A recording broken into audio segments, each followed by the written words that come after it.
Hello, everybody. Welcome to the session. I'm your host, Justin Crosley, back in the studio today. We got a lot of shows coming at you recently, and I'm stoked about that. Today's no different. I have Oak Park Brewing in the studio with me. We're going to meet them in just a second. I've already had some of their beer. It's fantastic, so I'm looking forward to this show. I want to thank our sponsor, More Beer. You can go to morebeer.com right now and check them out. They've been our sponsor since day zero. You know that. They're still here. So go to morebeer.com, check them out. Check out their YouTube channel, too. They give away a bunch of stuff on there. I think they're still doing Free Beer Friday. All kinds of good things happening over at More Beer. So thank them for supporting this show. I thank them every time I see them. Thanks to all of our other sponsors as well. Williams Brewing, 21st Amendment, Beersmith, you name it, they're here, and we're here because of them, so we want to thank them. All right, without further ado, let's meet our guests today. We've got Raj Little and Jeff Scott from Oak Park Brewing. Welcome to the studio, guys. What's up? Hey, what's up? All the way from Sacramento, California. I'm glad you guys made the trip down. It's not too far, but Bay Area traffic can be horrendous, so I still appreciate it. And I also appreciate this. And my listeners, if you haven't heard me say it recently, I'm telling you again, sometimes we catch shit about how many West Coast brewers I have on. But I have to admit, I'm so fed up with Zoom after the couple years of Zoom that I just kind of refuse almost at all costs to do Zoom shows now. So when I have brewers who are willing to come to the studio, for me, that just takes priority over everything. So folks at home, don't worry. I will still get outside of the West Coast, and I have been doing so when I can.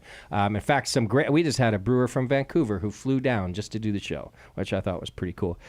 So thank you for being in the studio and allowing me to not have to Zoom show anymore. Well, thank you for having us.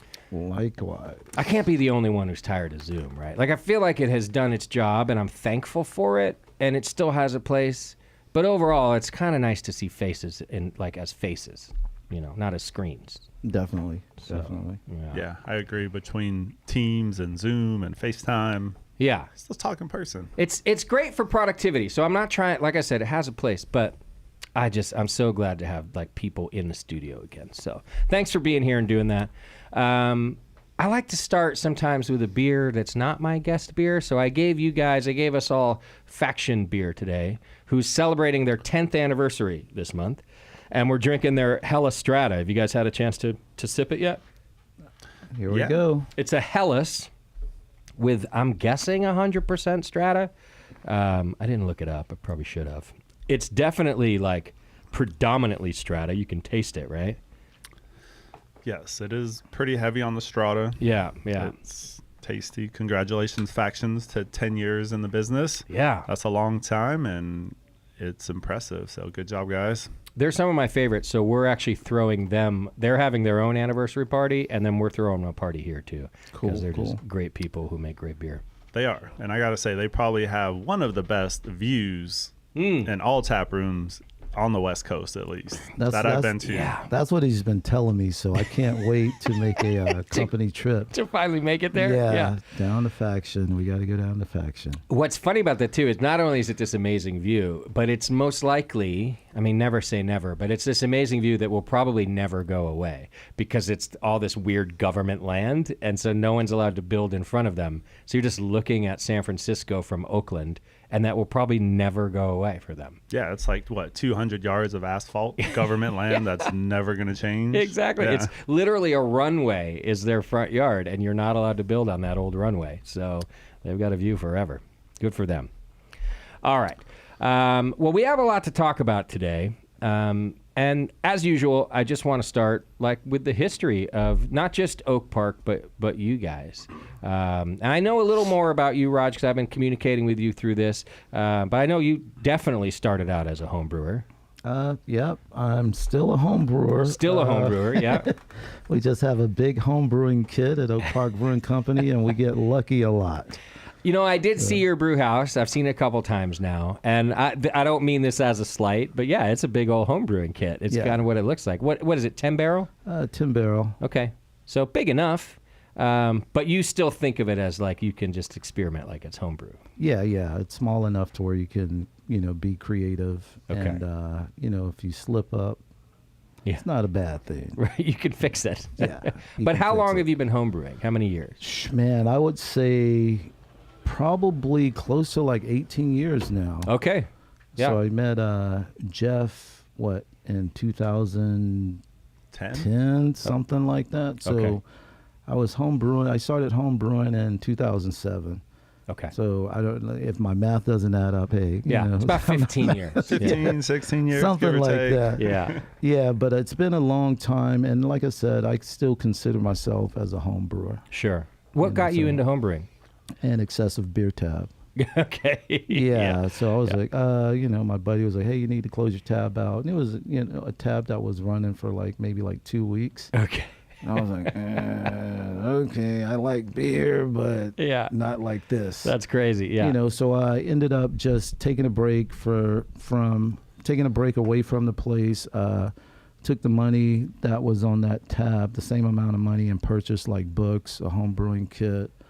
I got myself around people that knew more about the beer making process. So it was it started out as a hobby, but then it turned into a passion project.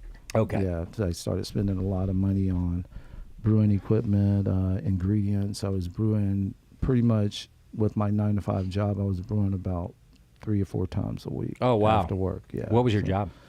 I was in the screen printing industry. Okay. So my days would start at 7. My brew days would end at 2:30 in the morning. Right. Yeah. So Got it. Okay. it was a journey. All right. And you met Jeff. Jeff, were you a homebrewer at the time too, or? Yeah, I started homebrewing back in 2005, 2006, in that same era as Raj. I actually I got into beer because someone bought my dad.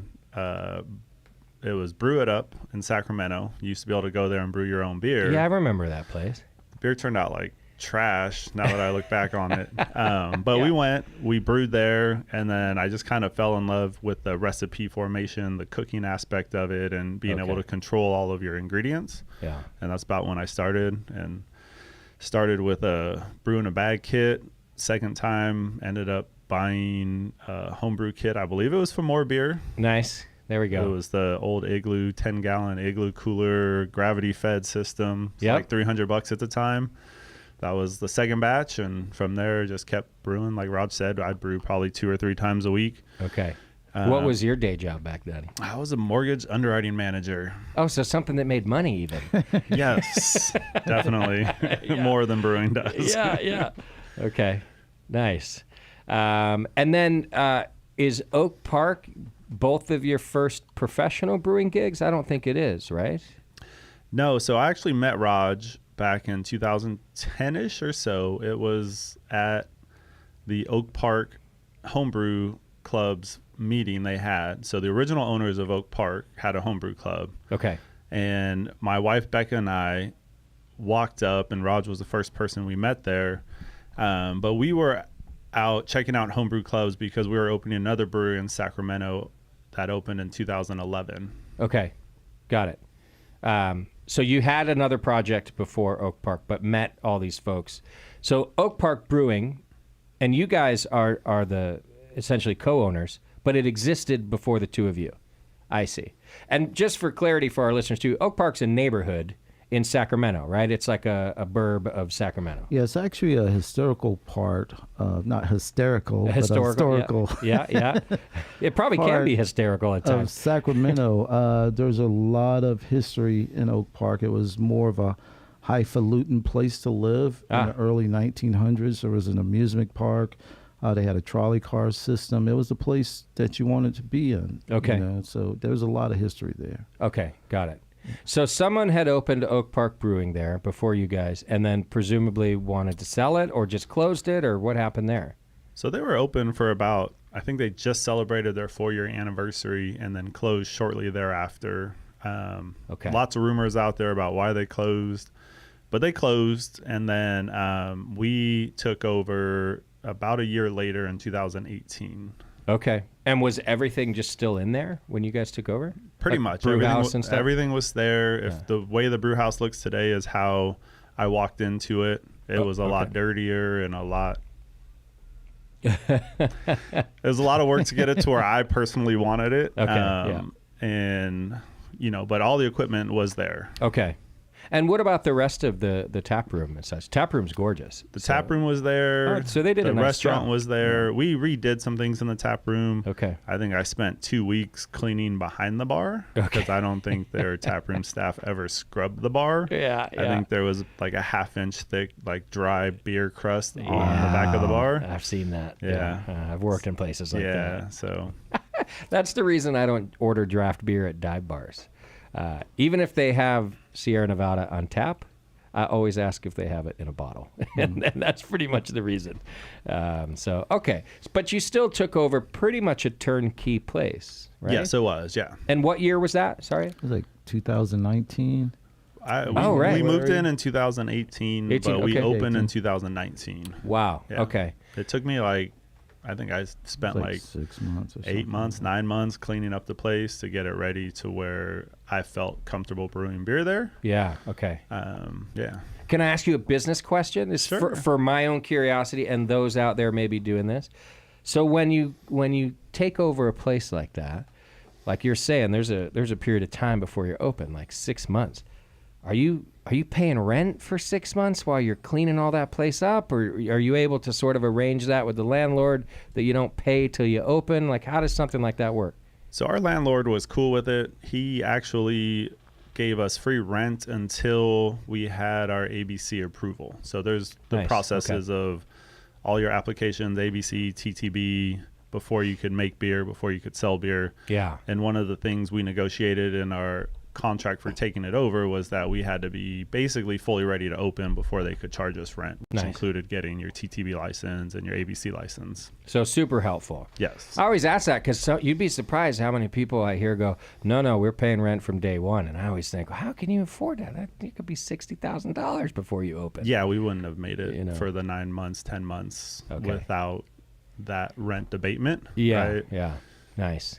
Okay, so beer starts coming out in 2019. What style? What's the first batch of beer you guys brewed? What was your first batch of beer, Mr. So Jeff? the Please, first Scott? beer that I brewed there, I gotta give a shout out to Revision and Jeremy. Heck yeah. He's a Love those guys. good friend, makes some incredible hoppy beer, and I love their Revision IPA. Right? Okay. Yeah. It's Simcoe and Mosaic. Yep. Great beer. I was like, okay, I like that. I don't want to do an IPA with Simcoe and Mosaic. I want to do a pale ale because I didn't want to like step on any toes or anything, right? And I had never brewed on the system before. I didn't even do a test batch. I was like, I'm just gonna go for it and see what happens, right? Because like Why Raj not? said, we're home brewers. We just go for it, and Yeah. a lot of times you could fix things down the road if you need to. So I was shooting for like a 5% pale ale, but the efficiency on the batch ended up being like 95% versus my estimated like 80%. So it ended up being like a 6.5% IPA at that point in Sure. time. Yeah. And we just kind of stuck it with that and ran with it, unfortunately. Was it good? Oh, it was delicious. We still make it today. It's Nice. probably our number 3 selling beer is the Oak Park IPA. Okay. So we have that on tap here at the Hop Grenade. It'll probably be here for at least a week. I think we got a half barrel of that. So if you want to come down to the Hop Grenade, you're not in the Sacramento area, you can try the Oak Park IPA. So having a super efficient brew house isn't a bad thing, right? Like it's a mistake, but now you're probably stoked. Yeah, it was great. I enjoy it. We enjoy it now. The benefits of that, we scale our recipes accordingly now, right? Like Sure, it's yeah. one of those things as like a brewer, you have to learn how to adapt and change your processes based upon your equipment. Yeah. And then as your equipment changes too, things change and you got to pay attention to it. So, like it probably saves us a bag of grain per batch being at that 95 percentile versus an 80%. Mm-hmm. That shit adds up. efficiency. Yeah, That's a lot. it does, yeah. So Raj, though, it's your first pro brew gig, right? Yeah, Okay. definitely. Got it. Definitely. And did you quit your day job immediately and go to work for Oak Park, or? No, it was a lengthy vetting process because initially, like Jeff, Beck, and myself, we had a business venture that lasted for like a year and a half, and then it kind of dissipated. Okay. And one day I was just like, man, I haven't talked to Jeff and Becca in a while. He texted me the next day, hey, man, you want to meet up and grab some coffee? Nice. Yeah. Of course. I was like, yeah, let's meet up. So, we sat down, and we're friends. We're friends. So, First of course, and foremost, yeah. conversation, how's the family, blah, blah, blah, just chopping it up. And we got into what he wanted to talk about. So he basically asked if I wanted to come on and brew at this new brewery that they were working on. So What was your answer, Raj? no. Really? Why? Yeah, there's no money in it. Well, that's fact. So he so- spent a lot of time with a longtime guest of yours, Jamil. Yeah. And Jamil Yeah. schooled him on the whole production brewing lifestyle, and he was like, no. Yeah, doing no. research and having that conversation. But, Can we just say that I feel like Jamil, who is very kind-hearted and very open with his advice, is also such a naysayer sometimes about things like this. Meanwhile, pretty sure he just sold his brewery for a bunch of money. So, I'm just saying, you got to take Jamil with a grain of salt. Now, I don't think he was leading you astray. That's not what I'm saying. But I'm just saying he's so hardcore about what can be the bad things, they probably forgot to tell you could do great. Well, not even that. It was like this. So just by chance, me and my friend, we stopped by Heretic. I think it was on July 4th. Okay. It was like a random, we were coming from somewhere. And we were like, hey, let's go by Heretic, check it out. And Jamil just happened to be there. I've never seen him in person. Okay, yeah. I've met his wife many times. And I was like, I got to say something. Right, nice. Yeah, so I'm thinking of an icebreaker. So I've never been a porter fan, Okay. but I had 2 samples of the porters that Of they his. had on tap. Yeah, yeah. And I was like, man, these are good. I was never a porter fan. I was like, okay, this is my icebreaker. Right. So I was like, I'm going to go say something. He's sitting down taking a break. So I was like, hey, Jamil, I'm so-and-so, blah, blah, blah. It's like, I listen to you guys on the Brewing Network, and Nice. I'm really impressed with your porter styles. I'm not a porter fan, and my friend pretty much vouched for it. Yeah, he's never liked porters. Yeah. But I was like, if all porters tasted like these 2 porters, I would be a porter fan. Right. So that was the icebreaker. So we're talking about beer, and he started going into personal stuff. Man, my back. And Yeah, that's I was Jamil. like, Yeah. it was like, and I was just like, oh my God, he's sharing personal stuff. So we had an opportunity to talk to him for about an hour and a half. Wow. So with that being said, Yeah. He talked you out of being a brewer. No, he didn't. He gave me a perspective. Okay, all right. So I was just like, when Jeff vetted me, I was just like, man, I've already taken 4 steps back. I can't do it again. Yeah. But just to move forward in the vetting process, I think, and this is a funny story on the vetting process. So Jeff ended up, this is after the fact. So Wait, so you left this coffee meeting with a no, Jeff? Like that, or I left with let me know where you're at. Yeah. And then we can figure it out from in there. a couple months Okay, down the all road. right. A couple months down the road. Yeah, Because yeah. this was probably pretty close to when we first got the keys to the building. So I Okay. was pre-planning where we're going here, right, with the other ownership. And so I wanted to start that ball rolling so we could make sure we get there at some point in the very near future once we open. okay.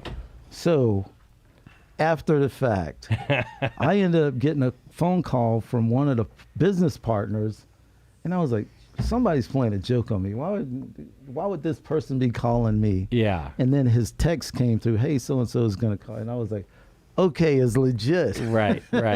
So long story short, it was like we went through a vetting process. And in the end, my thing was like, it's got to make sense. Yeah, of course. I can do the job, but it's got to make sense. And, just having that conversation with the last individual, he was like, man, Raj, what do you want? Okay. And do you have, just so I can paint the picture, you have a family at this point? You got mouths to feed? Yeah. Okay, yeah. So co-parenting, and it was something that was on my mind. Yeah, but okay. nothing too crazy. But it's not just yourself to think about. That's what I'm getting at here. Yeah. Okay. And just being a little older in life, you're like, man, Yeah. it's like you gotta elevate. Yeah. Not decelerate or Sure. drop down or take 4 steps back again. So they tell you to write your own deal. They say, what do you want? Pretty much. And, one of the things that came up was the vision when they started talking about community, helping, impacting people's lives, of course, producing quality premium beers. I was like, okay, I can get behind that. So when it was conveyed to me, hey, what do you need? It's like I wrote down everything that I needed. It's like, okay, done deal. You're my dude. Okay. So from that day on, we've been rocking hard. Okay. Yeah. So I can say my piece. I don't have my hands tied. There's a creative aspect to it. My word means something. Yeah. It's like we all bring something to the table. We're like Voltron minus the one lion. Okay. So there's four of us, and we make it work, and we stuck to the vision. It's all about the community. Nice. It's like, how can we build something, a safe space to where everybody can come and chill out and have a cold one. Yeah. And just relax and kick it. And that's what I saw when I met you guys. That's why. So I invited you on because of the beer too. Don't get me wrong. But you had such a cool event during the California Craft Brewers Conference at your place. A couple of friends of mine said, "Hey, we're going to Oak Park. You should come with us." So I did, and I jumped in right in the middle of this event that you guys were doing, and it was so community oriented, and it was so cool to hear everybody speaking there that I came up and introduced myself to you right away, Raj, because I just was like, okay, these guys kind of have something different. Because, all right, I've been doing this for a long time. And I'm going to tell you right now that like 9 out of 10 brewers come in here and talk about community, right? And I don't think they're lying, right? But they don't mean the same thing. There's a difference between like, oh, my regulars are out there. That's my community. And like, and community outreach. And bring in the people that are outside the door, inside the door. And that's something that you guys do different and that not everybody does. I also think it's kind of hard to do, by the way. So I'm not even talking down on these breweries that aren't doing it. I just mean the word gets thrown around so often that it's nice to see someone who's really bringing community inside the door. And that's what I liked about you guys right off the bat. Cool. And that's, with things that are going on in the industry, I can only sum it up like this. We are who we are in and outside of the brewery, so it wasn't hard for us. Nice, yeah. We're just good people. Sure. We try to be good people, but at the end of the day, it is a business. But like, it's like nobody wants drama. Yeah. We want a safe space. It's all about beer. Yeah. And who doesn't like a good beer? Absolutely. So. Well, and you guys, in my extensive research, I read your About page. And even in your About page, your guys are like, hey, we're pretty much in the brewery every day brewing beer. So if you want to come by and say hello, you should. Like, say hello to us. And it's true. I walked in to pick up beer the other day, and the brewery is so accessible. It's not hidden away in the back. It is not down an alley or a hallway. It's in the tap room. It's right there. It was pretty cool. Yeah. And I think that adds some, like, if not inclusivity right off the bat, approachability, right? Like, you guys are just saying we're approachable. Just come and say hello.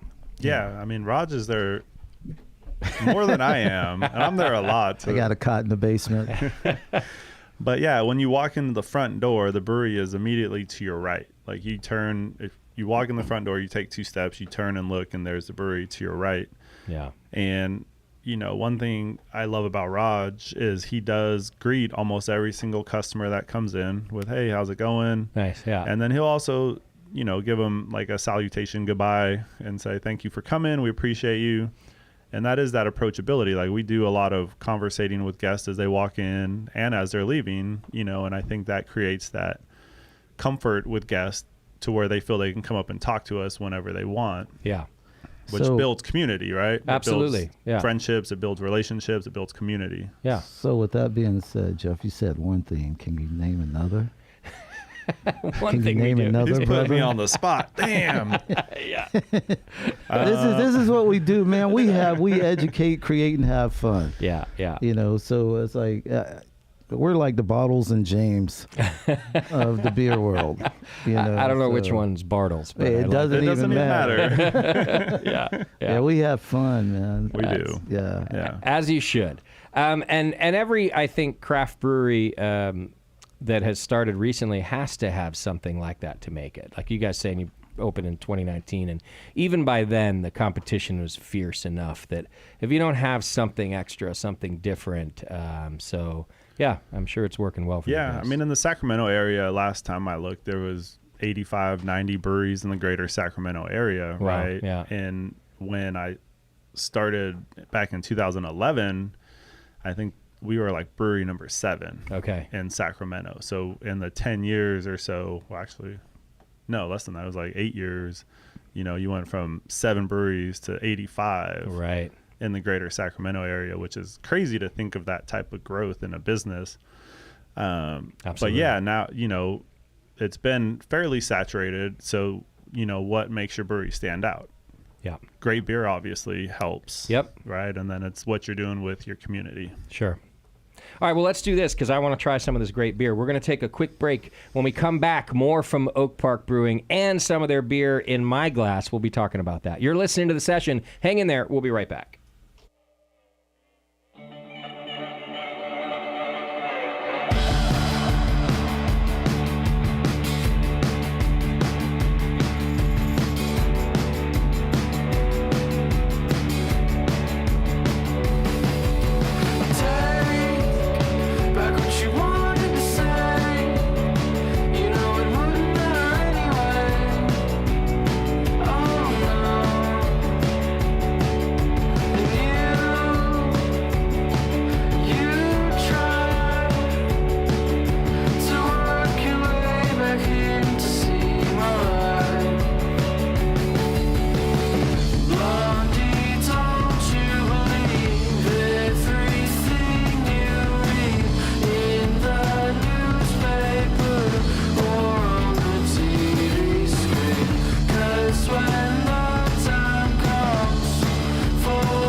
Welcome back to the program. Thank you for hanging out with us. You're listening to The Session, and we're still hanging out with Oak Park Brewing out of Sacramento, California. We've got Raj and Jeff here, and we just got some of their beer in our glass, which I'm stoked about. Before we get into that, hey, real quick, one of our wonderful sponsors, Beersmith. Go to beersmith.com. You can get your free 30-day online trial to use their Beersmith brewing software. Tons of the pro brewers, almost every home brewer I know uses it. Tons of the pro brewers who come in here use it. You guys use Beersmith? Yes, To we this do. to this day? See, I Yes. love that. You'd be surprised at how often that happens. My friend Brad over at Beersmith's a good guy. He makes a good product. Check it out. Go to beersmith.com. All right, what's the beer I have? Let me say it again. What's the delicious beer that I have in my glass right now? So this is the People's Lager. Okay. So we started brewing this beer in 2019, the latter part of 2019, going into 2020. Okay. It's basically, I know a little bit about this brand. I know nothing about the beer, so I'm going to take a couple guesses just after tasting it. It's like a pre-prohibition lager, right? So like more full body, less or no rice? No rice. No rice. Yeah, okay. Flaked corn. Flake corn, all right. Yes. But I wouldn't call it, it's not like corny, right? Not like a, right? But it's a nice full body like American lager. All right, so with that, we'll dive more into the beer too. Do you want to talk about the brand, People's Beer? Yeah, we can talk about the brand. So for those of you who don't know, so this is the People's Lager.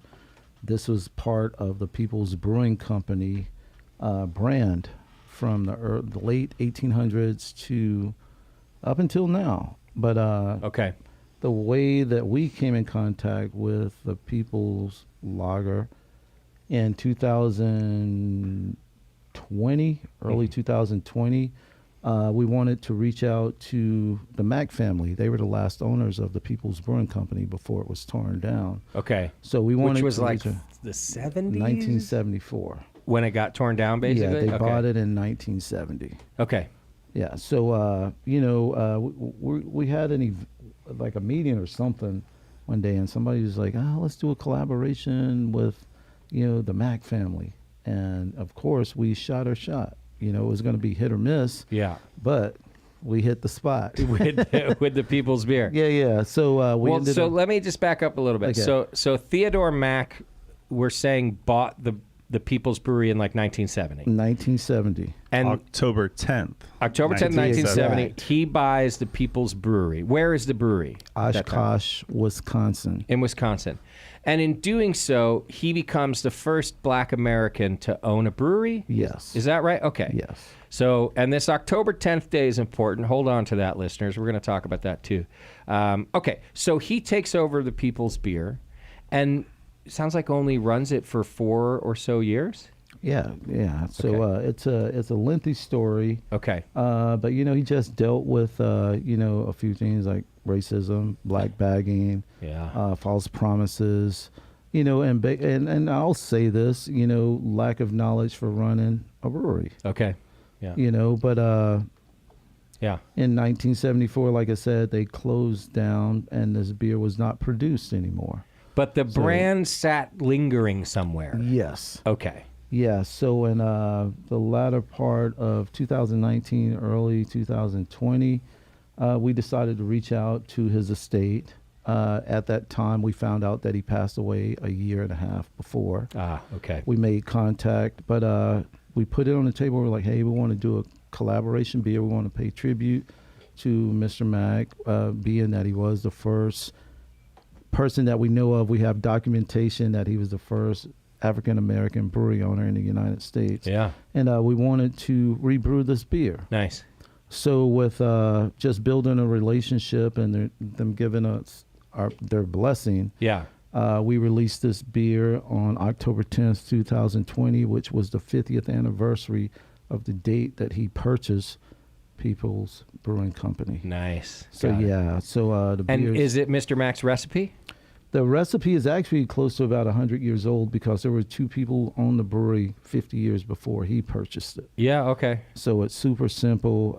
We had the yeast. The yeast had to be refabricated. Oh, right. So it took about 3 months to refabricate. From where? Brewcate. But somebody had plated the yeast or what? White yeast yeah. did, yes. Why yeast had Yeah. plated? That's Yeah. cool. Okay. And once we had the yeast, we were like, okay, the recipe is super simple. Mm-hmm.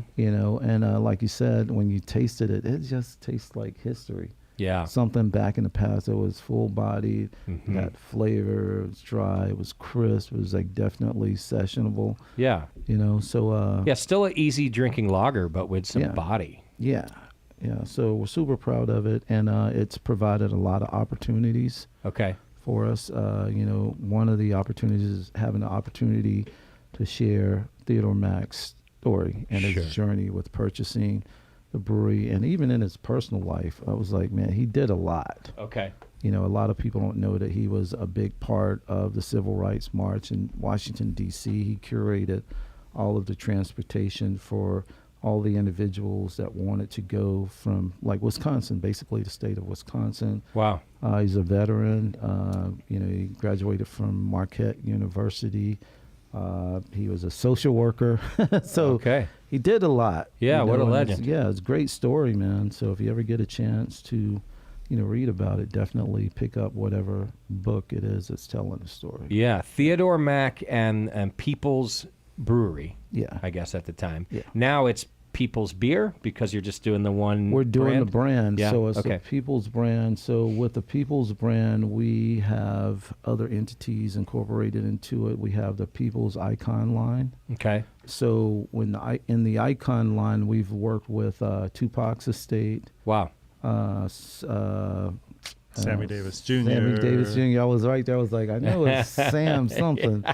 Ray Otis Charles, Redding. Otis Redding. Yeah. Oh, wow.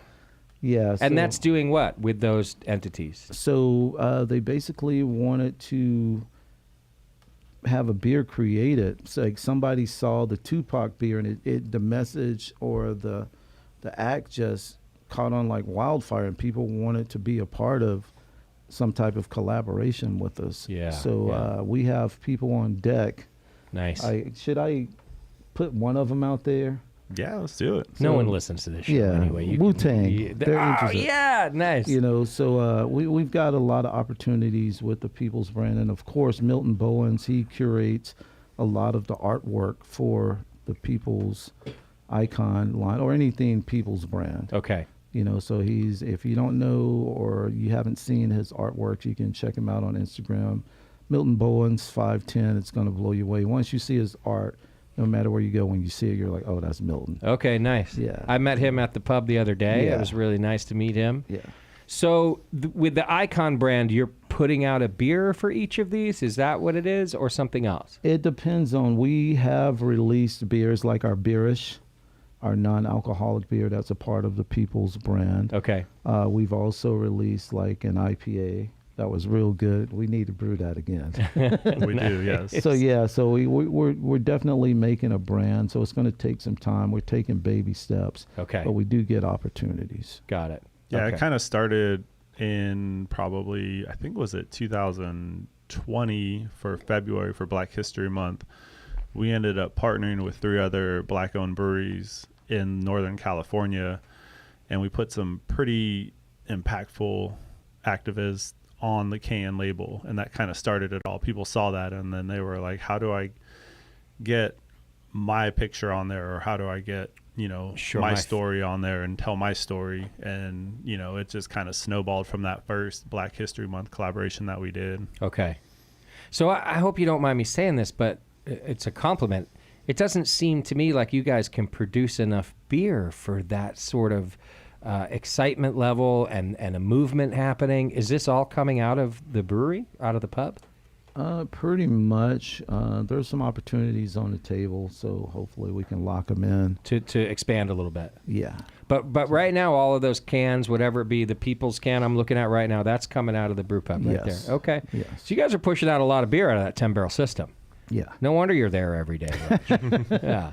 Right. You gotta get we it done. we could put more. We can't really put more tanks in without. I mean, if you've seen our brewery, it's pretty small, and Yeah, there's not a yeah. lot of room to grow. Right. So the next step is going to take a fairly hefty decision to make Sure. financially on where to go. Right? Yeah. We fill the side lot up with tanks? Do we build a new brewery somewhere? Right. Do we buy another brewery?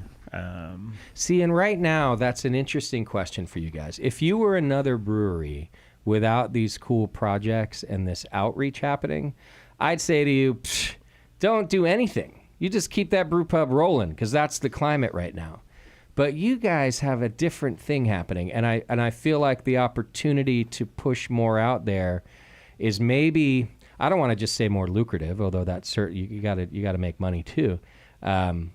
Maybe the right word is more important, to be able to put more of it out there. So you guys have a different decision than most brewery owners right now. Most brewery owners would just be looking at the numbers, and the numbers would say stay inside that brew pub, right? Like, because growth right now is a little hard to come by. But with these opportunities for you guys, you might have to take a different angle at that.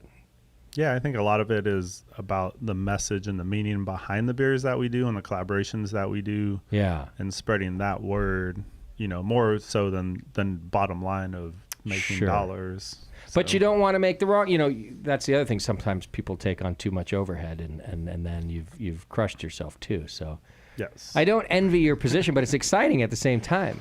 It's an exciting problem to have that you guys have all these opportunities for beers and collaborations like that. That's pretty cool.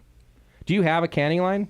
No, we use the can van still. The can van still. They rock it for us. Yes. Oh, they're And we will be seeing them tomorrow morning at 7 a.m. bright and early tomorrow Yep. morning. Yeah.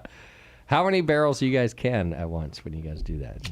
Or I guess you go by cases at that point, don't you? So we can twice a month basically, and we do about 100 cases a canning run. Okay. So it's about 10 barrels per canning run. Usually we divide it between 2 or 3 styles that we have available at that time.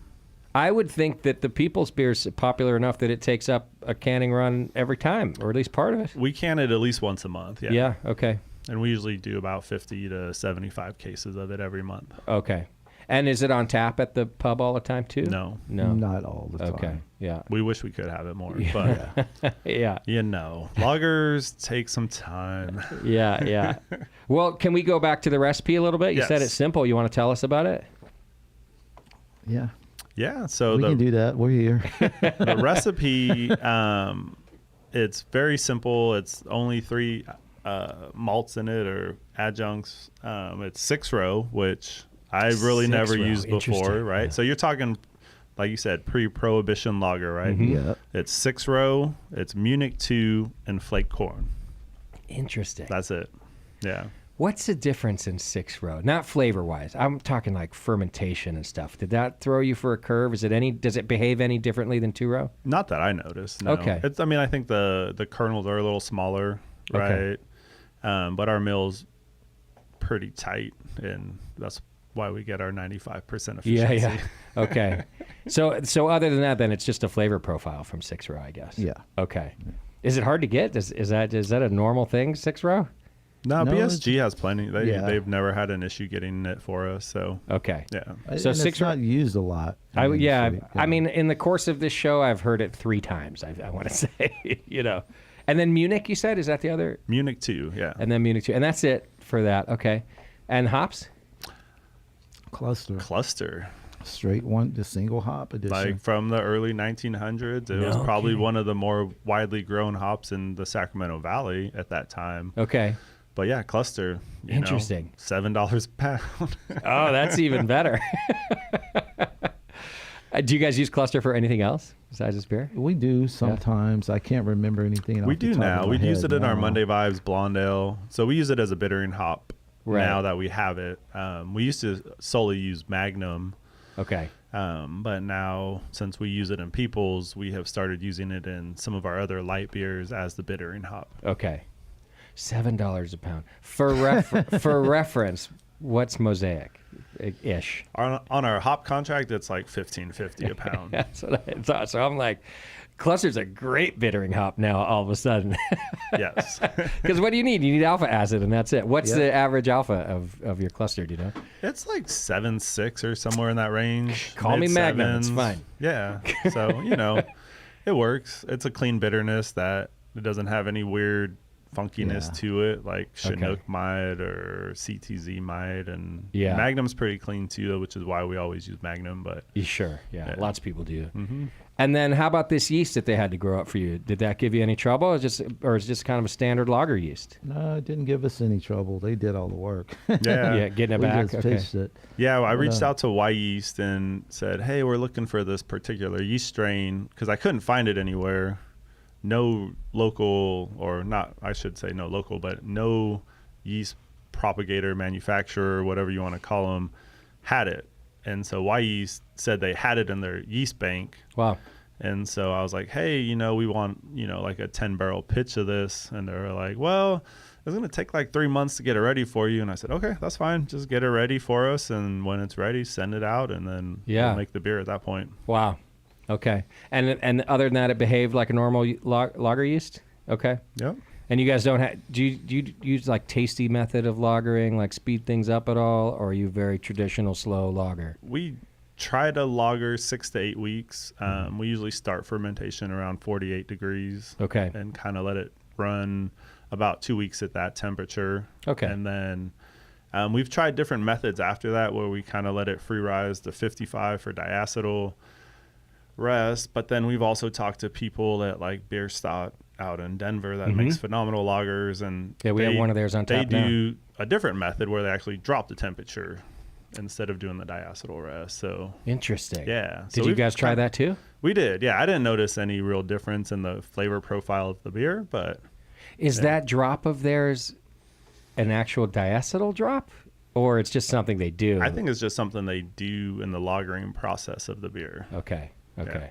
Great brewery, by the way. Super proud. We're one of the only places in California on the West Coast to have their beer on tap right now. Yes. Did you get to try it at GABF, Raj? Which one? Beer Stout Lager House.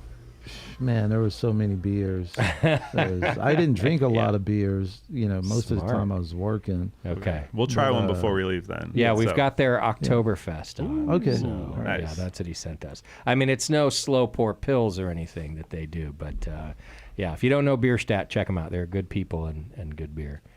Well, that's a great lager. Super clean, really nice. It's clear that you guys spent some time on it. You didn't rush through it.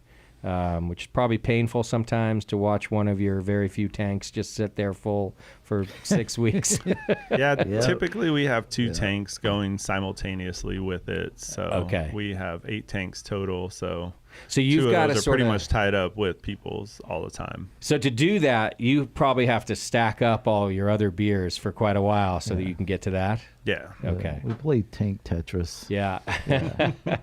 Now, you did mention that you could, just to explore, just to brainstorm together, you could put some tanks outside and such. One of the cool things about your spot in Oak Park there is you're on a corner, like a triangle corner. So you got a cool, very large, I consider it large, beer garden, outdoor space, a decent-sized indoor space.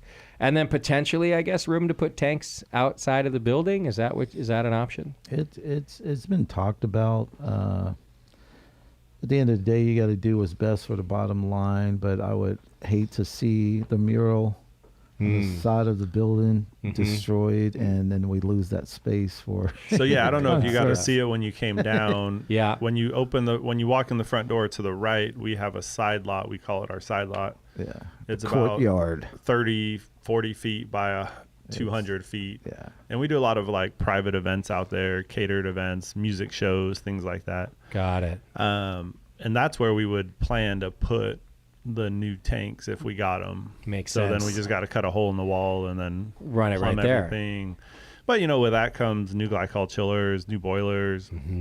Our glycol chiller is probably 50 years old. Not gonna lie. Wow, it works great, but it can't handle any more tanks and things like that. So then you get into that aspect, and you're like, okay, well, now, it's not as simple as putting 2 tanks outside, right? Now you got to invest in your glycol chiller. You got to replumb everything. You got to put the tanks outside, and there's a lot of opportunity at this point in time with other breweries to where they have extra space, or they may not make it through the next year because COVID was extremely difficult on a lot of breweries. Absolutely.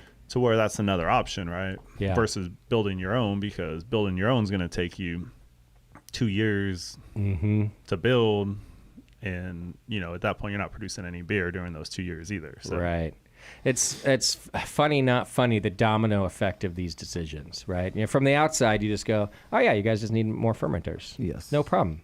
But no, it's a full-on domino effect. It is, yes. There's a lot of extra things that go into account. You have to take into account when putting even one tank in at some breweries, right? One tank changes your glycol flow. which then, you got to replumb things. And, it's all about planning and trying to think forward. So that way, when you do have to make these changes, you can without impacting too much of your operations. Absolutely.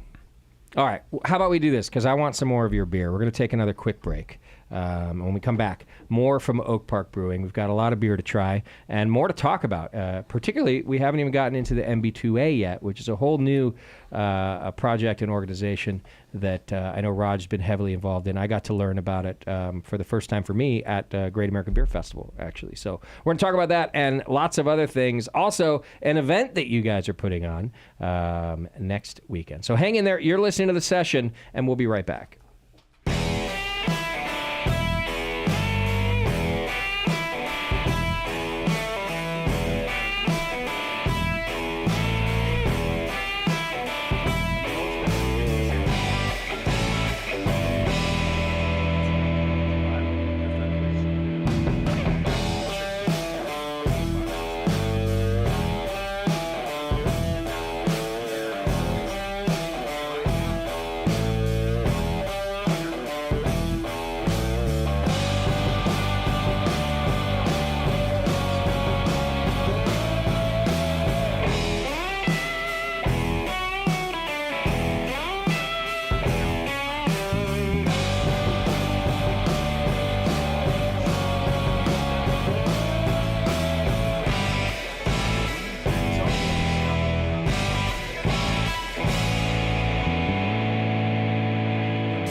Welcome back to the program. Thanks for hanging out with us. You're listening to The Session here on the Brewing Network, and we're still hanging out with Oak Park Brewing. We've got Jeff and Raj in the studio, and we're about to try some more beer. This one, a collaboration beer, I do believe, with Sudwerk. Is that right? It's with the UC Davis Master Brewers Certification Program. Okay, out of in Chico conjunction there. Davis, with, I mean. Yeah, in conjunction with Sudworks and Oak Park Brewing Company. Got it. Okay, and this is called The American. the American. Yeah, let me I'll do the can on the camera over here. And what is this? Amber Ale. All right. So tell me the nature of the project. So we ended up speaking at UC Davis 2 years ago, and we were just talking about how Oak Park's involved in collaborations and community and how we are building our brand. And through that conversation, we ended up offering the UC Davis Brewers program to come out and just watch us during a brew day, get some hands-on experience, because they don't theoretically get a lot of commercial experience in the brewing program, right? Sure. It's a lot of book knowledge. They brew on like a pilot system. They have a nice pilot system. Very nice still pilot not system. a pro. Yes. Yeah. And so yeah. we invited them out. They came out, and then we ended up talking to them about doing a collab at that point in time. And so we did a collab last year with them. Well, we brewed it over 2 days. We split the class in half. And then for this year, we ended up partnering with Sudwork because they're in Davis. They are adjoined with the Brewers program there in Davis. They share the same building. Great brewery. Phenomenal brewery. Brewery of the year last year at GABF. So, yeah. And so this year we ended up splitting the class in half. Okay. And saying one day at Sudwork, half of you guys go to Sudwork, half of you guys come to Oak Park. Nice. We're going to brew the same base style beer, and just see how they differ between Davis water profile and their system and Oak Park water and our system. Sounds like a competition to me. It was. If I'm in that class, I'm like, oh, I'm on team. I'm team. Oh yeah, Sudwork. Raj hyped it up. He got our team chanting for Nice. Oak Park. And, Yeah. That's what I would do. Our team bought into it, and it was a lot of fun. The beers turned out both very delicious, but different because they dry hopped their beer, and we didn't end up dry hopping our beer. So I'm drinking yours. Yes. It's absolutely delicious. Before I get into how delicious it is, though, who did the artwork on the can? So that was actually by one of the participants in the class program. Yeah. Yeah, so they had somebody else curate the artwork. So I don't know the exact. It should be on the can somewhere, but I don't know the exact name. Fucking fantastic because, and I've put it. If you're watching YouTube, or you can go to our YouTube page and check it out. I've put it on there so you can see on the video. The bear just has this look, this I know something look, and he's probably a little drunk, but you're not sure about it. He's got a beer in his hand. He does have a beer in his hand. He's got a smile on his face. He's maybe is about to eat you, or maybe wants to share a beer with you. It's just great art. It's cool. Yeah, and I think it embraces what goes on in Davis. A lot of people ride bikes. Yep, it's got that. In Davis. And hops in there. You know, a lot of the participants in the program, they're from all around the world. Yeah. You know, so just to get a chance to work with the students or the scholars. I think most of our class was from Anheuser-Busch InBev in Brazil. They paid to have 10 or 12 of their employees come up and take the program at UC Davis. So Yeah. I've heard that that's kind of a common thing for Anheuser-Busch around the world, like you said, to come there. So, well, that's cool though to get a little diverse crew like that and different beer knowledge. Mm-hmm. So, okay, Amber Ale. Not my style. We get people coming to Hop Grenade still asking for amber ales, like one every 3 weeks. I'd carry this amber ale. This is fantastic. This to me, it's a bit more. It's kind of like Tasty's brown ale, right? Like he put a little twist on it, where it got a little hoppier, got a little different. It's a little new age, and that's how I interpret this beer. It's not a brown ale, but I mean like new age amber ale. Yeah. So I definitely like reds and browns. You know, those are some of my go-tos, and. When they decided to brew an amber, we had a lengthy conversation on the recipe and what you guys want to do, because we were like, we're going to do whatever you guys want us to do. Okay. But they were open to our input and feedback. Good. Yeah. You know, so when they were like, well, it needs to be a little, like they on their palate system, their beer came in a lot darker. Okay. So the SRM, they're like, it's got to be this. They wanted it like that, or they wanted it They lighter? wanted it to be a little lighter. So Yeah, we were like, yeah. yeah. But we got caught up on one thing, and you know, I was just like, dude, it's like, I was like, don't worry about that. We got that. You know, it's The like, class, you mean, gets caught up on. Yeah. No, but it was one of those things. We were talking about the beer, but we were like, you know, we'll make that happen. Okay. But they were like, no, we got to do that. You're like, we got that. Got you guys. Okay, you yeah, know? yeah. But you know, and that's the beautiful part about doing a collaboration. It's a true collaboration if everybody has their input and the Yeah. final product comes out the way that everybody wants it to turn out. Sure. You know, so but This is one of the Amber Ale's- best ambers I've had in so long. Hey, Little slight toffee to it, Yeah. but it's not like a cloying sweet toffee. It's just back there. It's almost like you had a little coffee this morning. It's like way back there. I think really dry Yeah. and crisp at the same time. So you're getting some amber sweetness in there without it hanging around.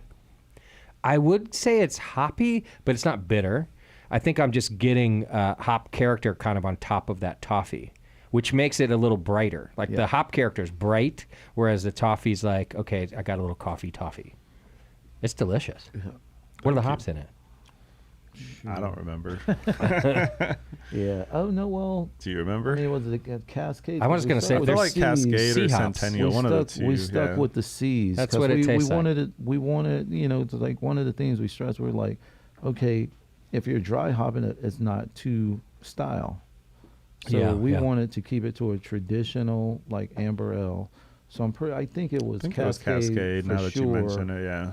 and maybe like Centennial. Yeah. Okay. And one other hop. Okay. So, but you know, as far as like dry hopping, we were like, let's brew it to style, so Sure. we know what it tastes like. And what Yeah, about the so- malt? How did you get that body and flavor without it being sweet? So they curated the recipe. I can't remember. It's been a while, so everything's starting to run together. I can't Yeah, that's remember okay. exactly the recipe, but they created the recipe amongst the full class, Yeah. and they So yeah, brought it was the us same like- base recipe Yeah. at For both both. facilities. Okay. Yeah. Yeah. Yeah. So, That's but delicious. yeah, so it was interesting to taste them side by side. Did you It guys was, use yeah. the same yeast in each brewery? We did. We actually Yeah. provided Sudwork with our Cal-Ale yeast With because your- they don't okay. use it very often there. How dare they? Hey. Yeah. This is a really delicious amber. Like I said, I think the best one I've had in a long time. Thank you. Thank you. Yeah. Thank you. It's just it's like old school, new school. I don't know how else to describe it because it's old school in the way that it tastes exactly like an amber should, but it without all the sweetness. I don't know. Yeah.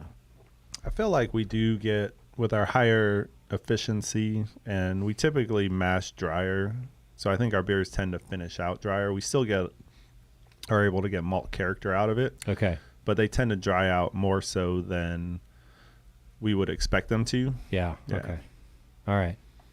Can I ask you another Sudwork question? Of course. I think you know what I'm going to ask. The People's Lager. Ooh. Don't they have People's Pills or something? Yeah, it's a great beer. Do you It's a mind me? one of my Just, fantastic favorites. beer. I should have asked you off Yeah. air if I'm allowed to ask this question. Not only is it fantastic beer, it's won gold. Like I don't think it won this year It won didn't 2 this year, years in a yeah. row or something. I absolutely love that beer, and I only just thought of this yesterday because I was thinking about you guys coming here, and we don't have to stay on this if you don't want to. But I was thinking about you guys coming here, and then I had also mentioned Sudwork to someone who works here, and they were like, "Wait, yeah, the People's Beer. Didn't you just bring in People's Beer from Oak Park?" And I hadn't put two and two together like that. Is there any issue there? You guys just figured that stuff out? No, Trent and I go back probably 10 years at this point in time. Yeah. He's a phenomenal owner, great Yeah, person, he's good great. friend of mine. Yeah. And, we just had conversations about it. Okay. We talked about it, and we're cool with everyone kind of running their own thing, Good. doing their own thing with it. And theirs is different than our brand. And They definitely look different on the shelf. Yeah. It's only one little brand of theirs, although it's That's a their big most brand of theirs, successful yeah. beer. But yeah. But no, we both have just kind of talked about it and okay, good. And have come to like a mutual agreement that we both can do what we need to with our brands, and we're not going to step on anyone's toes or have any issues with it. And that's kind of the bigger picture of the brewing industry, right? It's a lot of collaboration, it's a lot of relationships, and it's a lot of people working together to make things happen. So good. I'm glad to hear that. And I didn't expect a different answer, but also even in the brewing industry, people are nice until it comes to their brand. And I'm that way about my hop grenade too, by the way. Although even then I'm nice when I tell you to stop using it. But just whenever it gets to brands, it can be strange. All right. It can, and it happens, but every now and then. Yes. Yeah. Well, that's a delicious beer. So thanks for sharing that.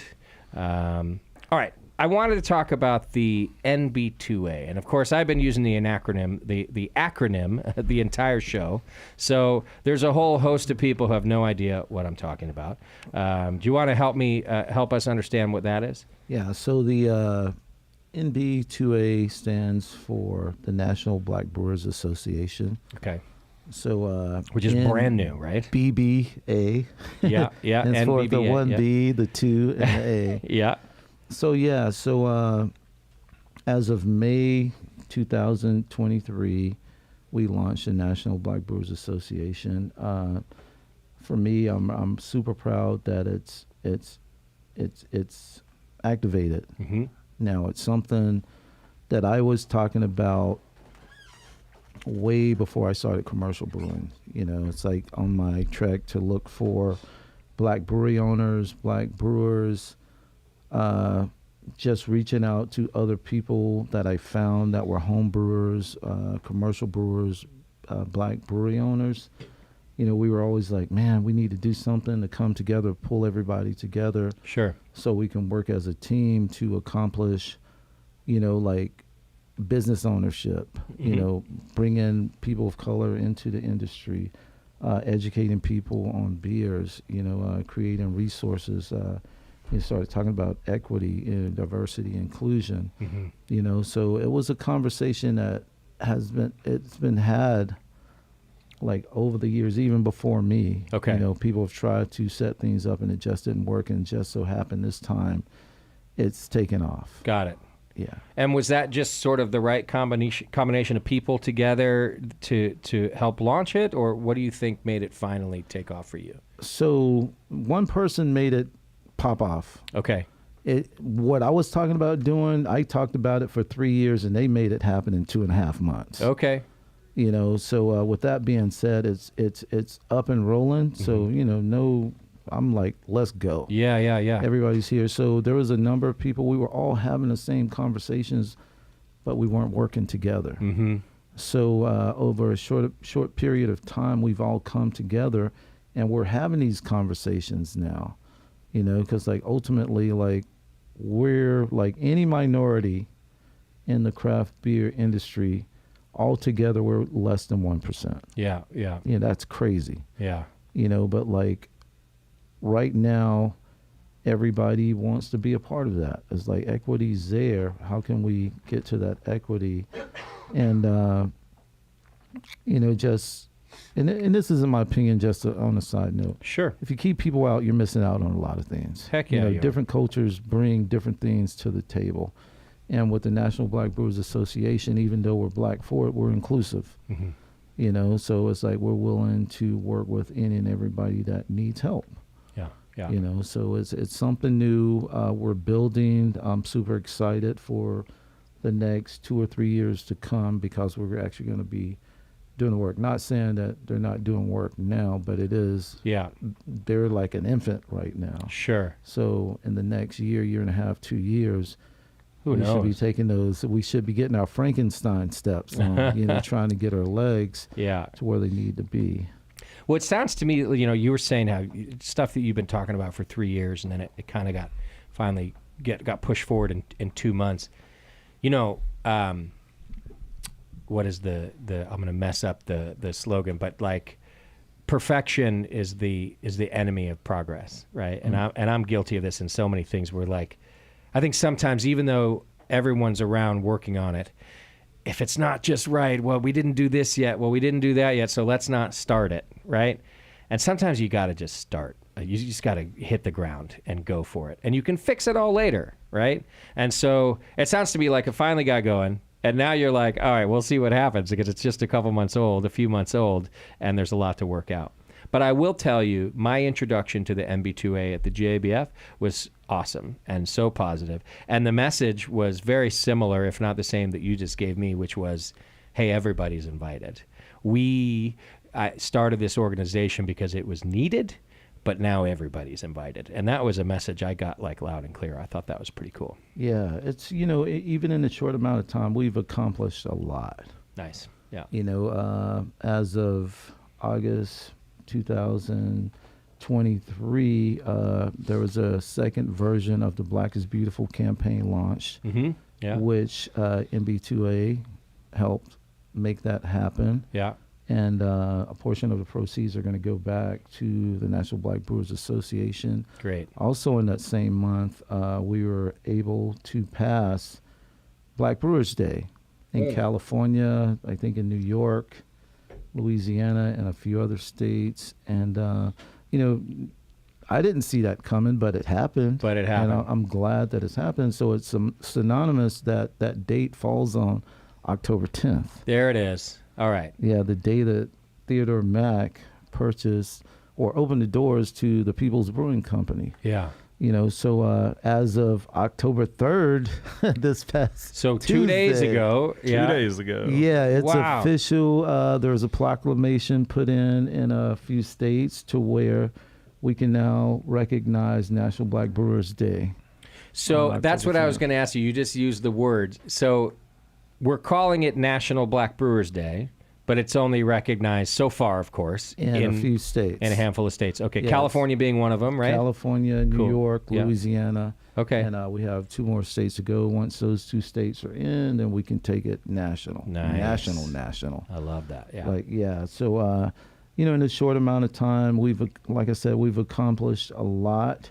The board members I call them the all-star, the all-star team. Marcus Baskerville, he's A Weathered board Souls member. in Texas there. He started the Black is Beautiful campaign. He was assisted by the Brewers Association, which they're a part of the National Black Brewers Association. They're kind of being a mentor, like a supporter. Great. Behind the scenes, we got Celeste Beatty, Holland Brewing Company South, out of Rocky Mount, North Carolina. You got Garrett Oliver, Yeah. the icon from. If Garrett's Brooklyn. not on there, there's a problem. Yeah, he's been doing this for so long. There's some heavy hitters on the board. Nice. So we're just looking to move forward and put some work in. Yeah. What that work looks like right now, I will probably find out tomorrow. So there's an opportunity to be on the board, but I will be recognized as an advisory board member. So So you guys have a meeting tomorrow where that's happening. So we have a conference call tomorrow with all of the advisory board members that are prospects. Okay. So yeah. And then this beer festival that you guys are doing next weekend, it's October 14th. Yes. Is that part of the NBBA too? So that's an Oak Park event. Okay. It will eventually morph into something, an entity under the MB2A blanket or umbrella, whatever you want to call it. Yeah. With that event, we're going to work in conjunction with the National Black Brewers Association, and we're also going to pay tribute to Mr. Theodore Mack. Yeah. Always, we're going to recognize the past, the present, and the future of black people in the craft beer industry. Nice. And minorities. The coolest thing about our events, they're always diverse. Okay. Yeah. So like this year we focused on minority owned, beverage vendors. So when I say beverage vendors, because we're going to have beer, wine, cider. Nice. We're going to have kombucha. Okay. We're Yeah. going to have coffee. Yeah. And we're going to have non-alcoholic beverages. So, it's just a different approach on having a an event of celebration. Sure. So we want to, it's like include everybody. It's like even if you're not a minority-owned business, if you're doing the work and your values line up Sure. with what we're doing, come on, let's go. Yeah. You're an ally. Let's make this happen because one day you're going to need some support. And who better to call than Oak Park Brewing Company? There we go. Nice. So, all right. Before we move on, because I want to talk more about the event itself, make sure everybody knows how to do that. If anybody wants to get involved in the MB2A, where can people go for that? So, yeah, you can check the National Black Brewers Association out at www.nb2a.org. Okay. It'll have all the information. We have opened up the website to membership. So if you're a home brewer, commercial brewer, commercial brewery owner, or anybody in the industry that wants to be a part of it, there's a place for you at the National Black Brewers Association. Excellent. All right, so go check that out, and I'm excited just to see the growth and what's happening next. Okay, and then just so everyone has the information about your event on the 14th, what's it called? Yeah, it's called the People's Beer Festival. Nice. What do you call it, Jeff? The People's Beer Festival. Yeah, so we changed up the name this year. The former name was the People's Harvest Time Jubilee, which I put a lot of thought and effort into that name. So when I hear people call it the Jubilee, I'm like, yeah, you're there in the beginning. Okay. But anyway, one thing that we noticed last year, nobody knew what it was. Yeah. So they so it was either brew festival or beer festival. Yeah. So I'm cool with the name, and everybody knows what it is now. So the problem was that no one knows what a Jubilee is? Let's just get to the bottom of this right It now. didn't have beer festival. Yeah, it didn't have beer festival or brew festival. Right. Yeah, oh, there. And and I got it. Typically, like setting up these events, it takes a team. But I see where you were going because you just described that it's not just beer. So you were trying to be more inclusive by not calling it a beer festival. It's the problem with marketing sometimes is that our best efforts can just, no one gives a shit. Yeah. Because it was all about sowing seeds and reaping the benefits, so it's all about the people, the harvest, the celebration. Sure. So in short, now it's a People Beer Festival. Okay, yeah. So people, beer, festivities. Yeah. So it still works. Yeah. And where can people go to get tickets for that? So you can go on Eventbrite. Your keyword or your search word is going to be the People's Beer Festival. There you go. You can also go on to the peoplesbeerfest.com. Okay. And they'll have more information on there. And this isn't just a one-day event. So we're going to have events throughout the week starting on October 10th, which is going to be National Black Brewers Day. Yeah. What are you doing for that? We're figuring it out. Okay. We're going to do something. So we're going to keep you posted. I'm thinking about doing something on Instagram, just reaching out to a bunch of people throughout the United States and say, I just want them to be able to jump in for like a few seconds and say, hey, happy National Black Brewers Day from so-and-so brewing company in Wisconsin or Florida or, Massachusetts or whatever. Yeah. And it's, just a couple seconds. We did a flash mob a year and a half ago. And it was cool. Okay. Because people were just jumping on from everywhere across the country. And just to have that and post it up and just see who chimes in, it's going to be great. So you're starting the festivities on the 10th. You're gonna do stuff probably every day till the 14th. So we'll start on the 10th, Thursday night, which will be the 12th. We're gonna have the Black Label Art Showcase at the Brick House Art Gallery in Oak Park. So we're gonna have a DJ there. We're going to have can label art and a few other pieces of art. Then we're going to have a bottle share. Okay. So with that being said, there's going to be a few board members in town for all of these events. It gives you a chance to come out and meet possibly Garrett Oliver, Celeste, Marcus Baskerville, John Renthorpe from Cajun Fire. It's a lot of people. Yeah. It's a lot of people. Yeah. On Friday, there's going to be a Black Film Festival. This is going to be dope. So they're going to be showcasing film festivals for the 50th anniversary of hip-hop and also showcasing films from the beer world. So you got the new Black is Beautiful film, which it focuses on Marcus Baskerville and Yeah. his journey with the Black is Beautiful campaign. And also they're going to be showing One Pint at a Time, which was produced by Aaron Jose. Is it Jose? It's Jose. All right, because Yes. it's spelled with an H. And I'm like, am I Yeah. pronouncing it right? Right. Great guy. So he's going to be there. We're going to have Clint Lanier, the author of The Rise and Fall of People's Brewing Company. He's going to be in town for the event. Wow. Yeah, so there's a couple special guest artists that are going to show up. We're going to have Christopher Martin from Kid and Play. He's going to be in town. Wow. Cocaine from the Dog Pound. Of course, we just signed Digital Underground on to shut down our event on the 14th. On the 14th. I want to go. And just then there for that. was it Alonzo?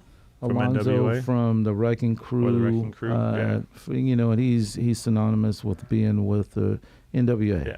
Yeah. You know, so there's other people that are going to be in town. If you like basketball, Mr. Rob Archie's curating that. So Wow, come okay. through. You're gonna Heck yeah. Yeah. see some heavy hitters. Is So- there a place that, like a central place for information? Is that through the Oak Park Brewing? No, you want to website? go to the People's Beer Fest. Okay. Webpage. And Yeah, even the .com. side events will kind of be on there Everything too. Yeah, will you be could even buy- on Eventbrite. Yeah, you could you'll get see an everything. all-inclusive ticket for like $100. That gets you Okay. into like all of Everything. these events. Heck yeah. On The its after own. parties, after parties, everything. after parties, and Yeah.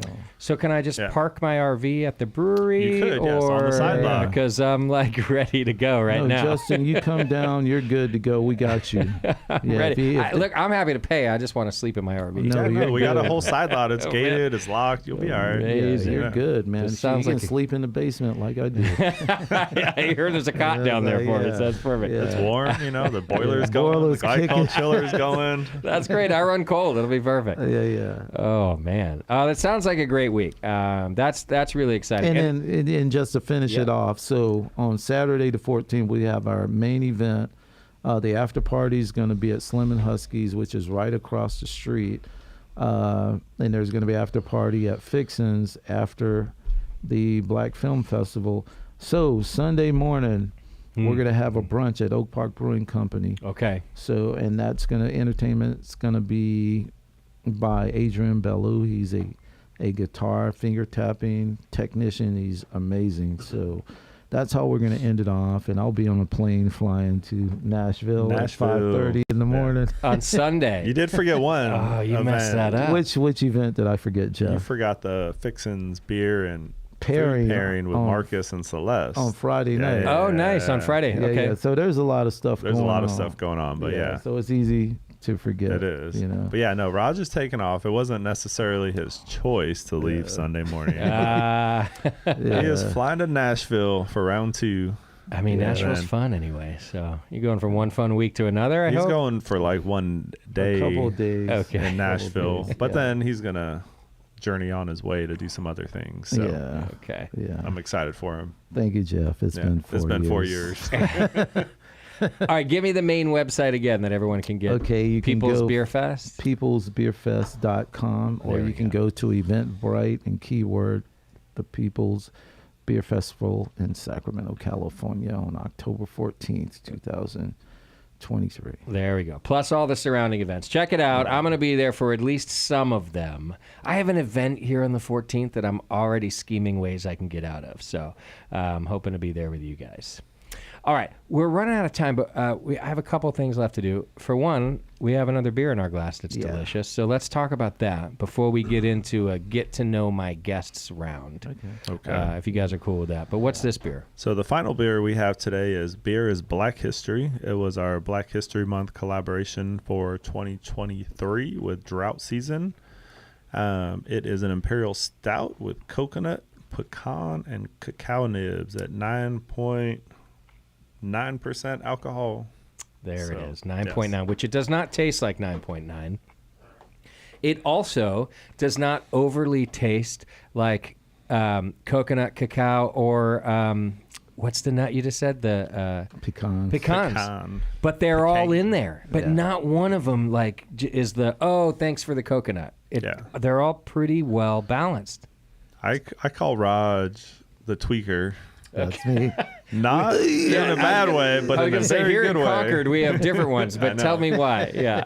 Well, Raj has an amazing palate, and he likes to tweak a lot of our beers where we use adjuncts Okay. to get them to where they are pretty well balanced between all the flavors, right? He doesn't necessarily want one flavor to dominate everything, right? He will tweak it until he gets it to where he thinks it's very well balanced between all of them. So, and all three of these, by the way, especially coconut, Thanks, can Jeff. easily be overpowering. they can, yes. So that's a Yeah. skill that the tweaker has some skill right Tweaker here. has some skill. Right here. This is delicious. What do we call it? Well, we changed the name though from tweaker to like What? flavor master or flavor mixer I or don't something know. like Something that. a little more positive. Just call me the chocolate weirdo. That's your name for Yeah, yourself. that's going to be something. I got to use that for something. The chocolate weirdo. Yeah, yeah. Yeah. The can is cool. I just showed it up on our YouTube page if you guys want to see it. But no, this is a delicious beer. So you know how you're like, oh, I don't really like porters. I'm not a big Imperial Stout fan. Okay. This is fantastic. Cool. Yeah. Cool.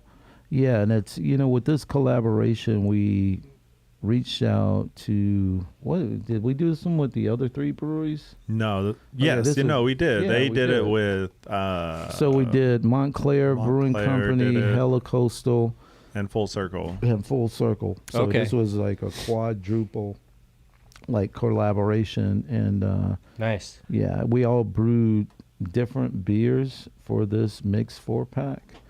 And But used the same base label that said beer Yeah. is Black History. yeah, because we were thinking of we were trying to come up with something that slogan is just amazing. I'm like, Yeah. it just pops when you see it. It's just to the point. It's a great slogan. Yeah, beer is Black history. And the slogan itself stands out to me right now because it's something that Celeste said so I did a panel at the Great American Beer Festival and Celeste was on it there. And her point was how historical beer is in Black Americans' lives. And she was saying it in a way that we all agreed. She's like, you don't know this, but beer is not new to Black culture, and it never has. Like, it's been around since the beginning. And then she talked about home brewing and community brewing and all of that, and I was like, so beer is Black history. It's the same. So it's just, for me, it's fresh in my mind coming off of that talk with Celeste. Yeah, and it's just in your face. Yeah. You know, so Great we slogan. couldn't come up with anything. So I was like, Name I it don't that. know, was it me or whoever?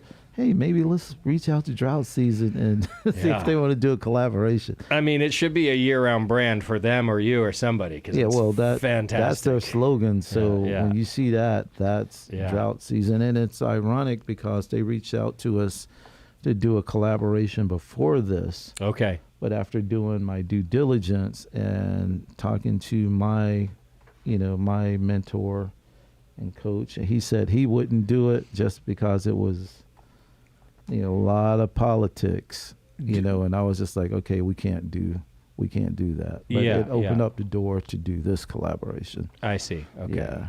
Keep it simple. Keep it beer. Yeah, keep it beer. Yeah. Yeah. That makes sense. Yeah. Well, it's a delicious beer. All of them were fantastic. I appreciate you guys being here to talk about all this with me. By the way, you can go to OP Brew Co., opbrewco.com. Learn more about Oak Park Brewing. They got a great website. You can learn about them, their events, the menus on there, you name it. So go check it out at opbrewco.com. You guys want to do a little get to know the brewers with me? Yeah. I like ending the shows this way nowadays. Let's go. I get to ask non-beer questions and find out some things about you guys, and I think our listeners like it too. We get to learn some new things. We're going to start with some simple stuff, right? I'm probably going to ask you both. I might direct it at one of you. Both of you can answer this though. What's your most frequently used emoji right now? What do you emoji people the most? Thumbs up. The thumbs up? Yeah. Mine's between that and the rock fingers. Okay. But there's a lot of thumbs up. Lots of thumbs up. It's almost embarrassing how many thumbs up I use. Well, I used to do that in a lot of like the thank you praise. Oh, the thank because you for yeah. I got to compliment our staff. There you I've go, taken yeah. over GM roles of the restaurant. So Okay, yeah. when people step up, I got to say thank you. and the thank you praise comes on there. So It's a silly question, but I like thinking about like a person's personality and how they emoji. Yeah. I think for me, the one I've been using more lately is The point finger. yeah.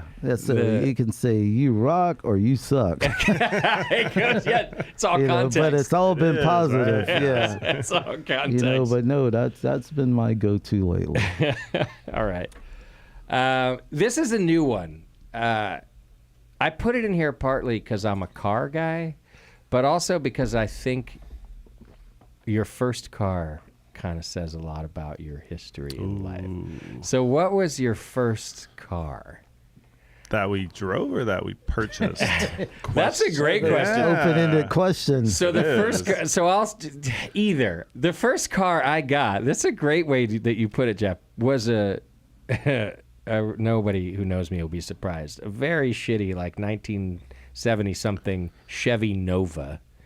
But I never drove it, so that's a an good amazing point. car, though. I would take that car today with a heartbeat. It was 4 doors. Doesn't and matter. Doesn't matter. Yeah. So, but it was my first car, but it never hit the pavement. So that's a great clarification you made. So did somebody give it to you, or did you just okay? My dad brought it home with a blown up engine, and he said, "You can fix this, right?" And I was like, "Maybe, I don't know." Sure, give me like $1,000 to buy a new engine. I'll put it in there. It never got fixed. That's what happened. So, and that's the only car I ever got bought for me. My dad was, he's one of those, my dad was a you work for it guy. So he gave, the thing he gave me, I still had to work for. But I never built an engine before. So let me ask you a question. Yeah.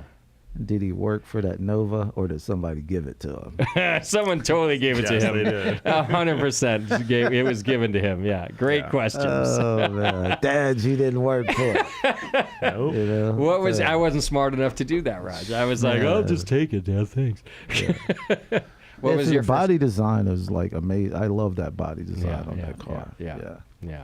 What was your first car? Right? So just so happened, my first car happened to be a blue Chevette, henceforth Oak Park Brewing Company's Little Red Chevette. Oh, nice. Because I was a Prince fan. Yeah, me too.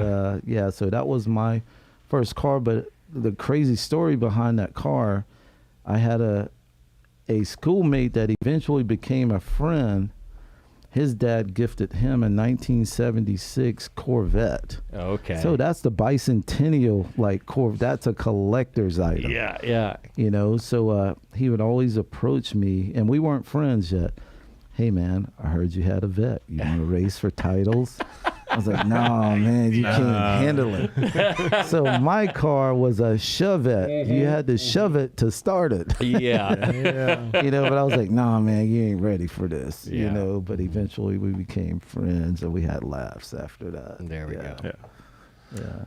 And yours, Jeff? The first car that I purchased was a 1967 Camaro, There we go.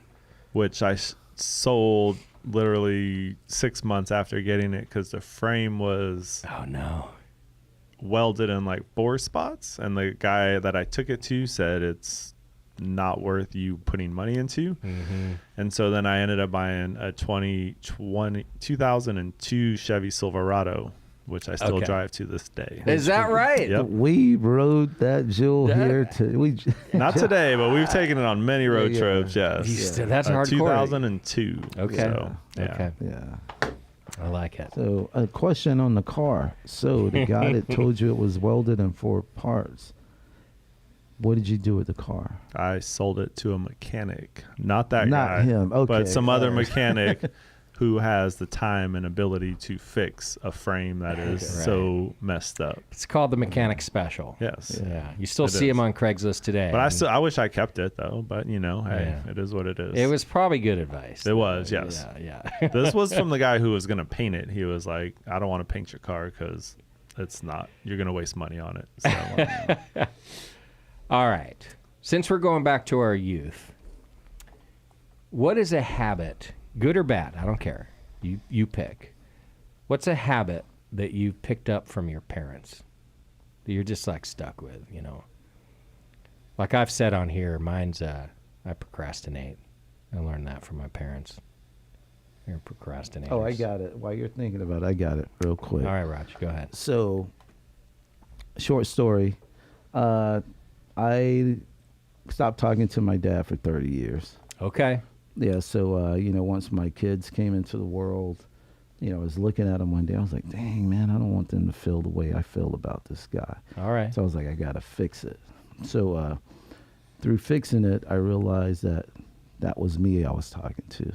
I'm nothing like my mom.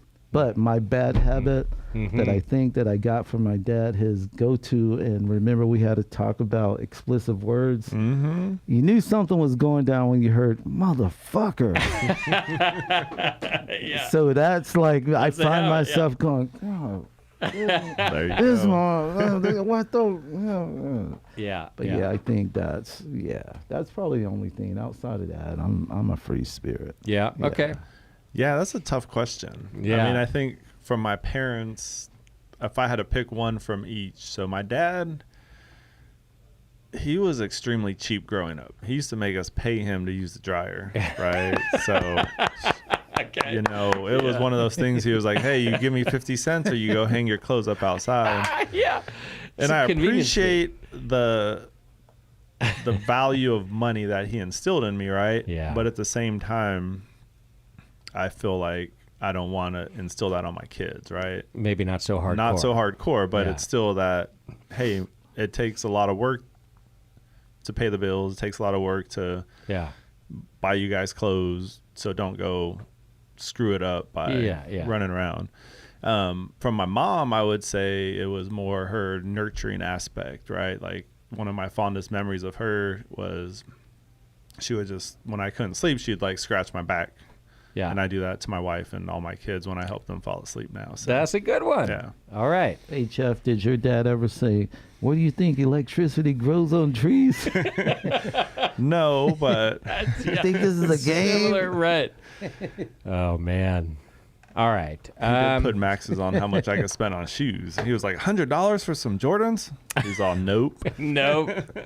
Oh, that's my dad too. Yeah. Yeah. My mom was a little cooler about it. Yeah. Like if I could catch her on the side, I might get the Air Jordans. But if my dad was involved, no, Nope. you could forget it. We're going to Payless. Yep. Every time. He worked hard for his money, Yep. right? Oh yeah. He Yeah. did, yes. All right. What's your go-to karaoke song? I don't care if you karaoke or not. If I were to put you on the spot today, you got to sing something. So if I made you do it tonight, The only song I've ever karaokeed was Queen Bohemian Rhapsody. oh shit, you went Because for it. That's Okay. my wife's, like, one of her favorite songs. And she will sing. She's karaokeed it many, many times in her life. Nice. And that was the Yeah. only one that I've done ever. Okay. Okay. Can you give us a little bit of that, Jeff? Mama. There it is. That's all I got. That's cool, man. It's good enough. Yeah, I'll take it. Raj? I've never done karaoke. My daughter's mom cannot sing, but she would do karaoke, and Living on a Prayer by Bon yeah. Jovi Yes. was not her But she would do it perfect anyway? selection of song, but she would have fun. That's hardcore, too. But I would say I'm a Temptations fan. Yeah. So if I was to do any karaoke song, I would probably do like Ain't Too Proud to Beg. That's a fucking great song. Yeah, I know you want to leave me, but I refuse to let you go. All right. One day we're gonna have to bring the records out, because I do this to folks who like Motown, and it's this. Everyone thinks it's the Temptations until you really sit down and play the Four Tops. Now it's a different kind of Motown, but the Four Tops, they just belt out a particular type of soul. The Temptations, it's like smooth, right? It's just everyone loves it. You can't not like the Temptations. The Four Tops come in a little earlier than them and a little harder. And anyway, one day we might have to sit down and do a Four Tops Temptations playoff. That's interesting. You ever go back and watch Motown, the 25th anniversary?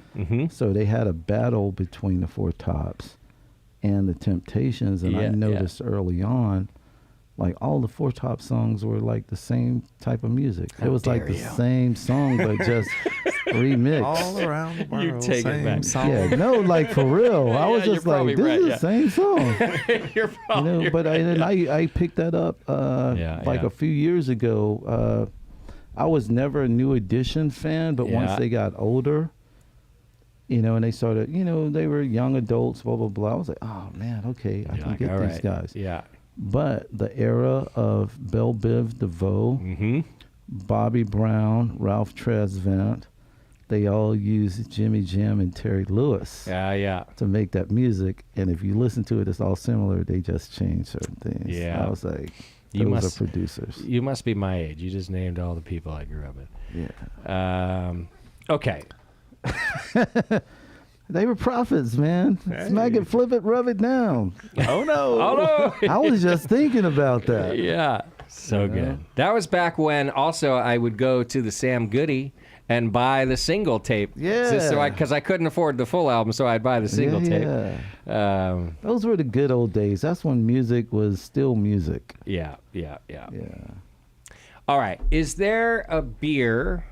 So I said not brewery questions, but some of them are. A beer or a brewery that most inspired you to become a brewer? And it doesn't have to be a pro, by the way, but if there's a particular beer you drank that was like, oh man, that's it. This is my jam, and this is going to be my gig in life. For me, I'm not a brewer, but you know, everyone on the show knows Sierra Nevada Pale Ale changed my life. I didn't even like it the first time I drank it, to be honest with you. It was bitter. But I loved it. was 7 bitter. times later, I loved it. Yes. Once you got acclimated to that Yeah. hoppiness on it, yeah. Right. So anyway, just throwing that one out there for me. And like I said, it could even be a beer that you tasted and were like, wow, this is super inspiring.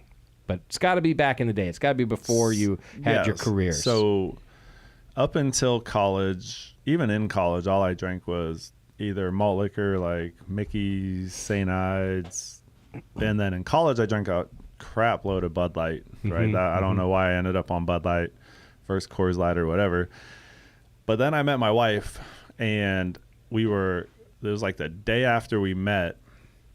She was drinking Downtown Brown. Oh yeah. And I Great tried it beer. for the first time, and I was like, "Oh, that actually tastes like something good." And from then on, it's been Downtown craft beer. Yeah, Okay, so that one just really changed your palate. Like this is what beer could yeah. It's not just fizzy yellow water, Yeah. right? There's more to it than that, right? be. Right. Yeah. Okay. Yeah, I would have to say, and this is, I don't know if you remember this or not. So this was in my Pangea days. That's how I got into craft beer. Oh yeah. Like Rob turned me on to The the tap Belgian house stuff. in Sacramento. Yeah. So you remember Odonata? Oh yeah, Peter Yeah. Peter Hoey, Hoey's the And Saison, Tracy and Tracy. Yeah. Rick was in that Yeah. too. Yeah, So they had a beer Saison. that was called the Water Witch. Oh no, that was a different one. It was so effing good. Nice. And when I found out it was a seasonal and I couldn't get it, I was sore. I was hurt. Yeah. I was like, that beer was so good.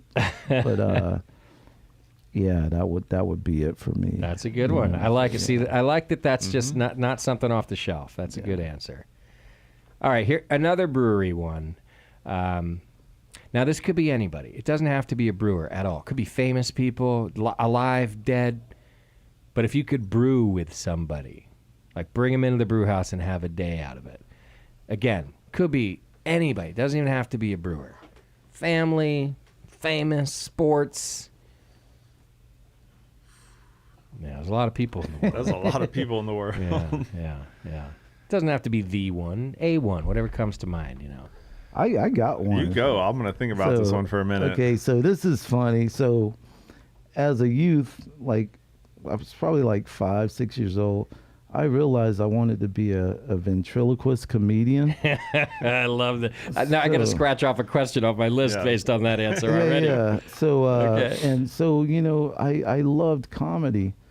So if I had to bring somebody back that's passed away to brew with, I would love to bring Red Fox back. Hell yeah. Okay. You know, and I Okay. would be like, hey, we're gonna brew this beer, but every now and again, I want you to call me, you big dummy. Yeah. You know, but he was a phenomenal comedian. He was ahead of his time. Yeah. And he didn't get his just dues until he was like later in life because he was so explicit Yeah. in his comedy, but he was clever, Yep. Yes. Yeah. you know. So, but yeah, I would love to like Do you brew still with him.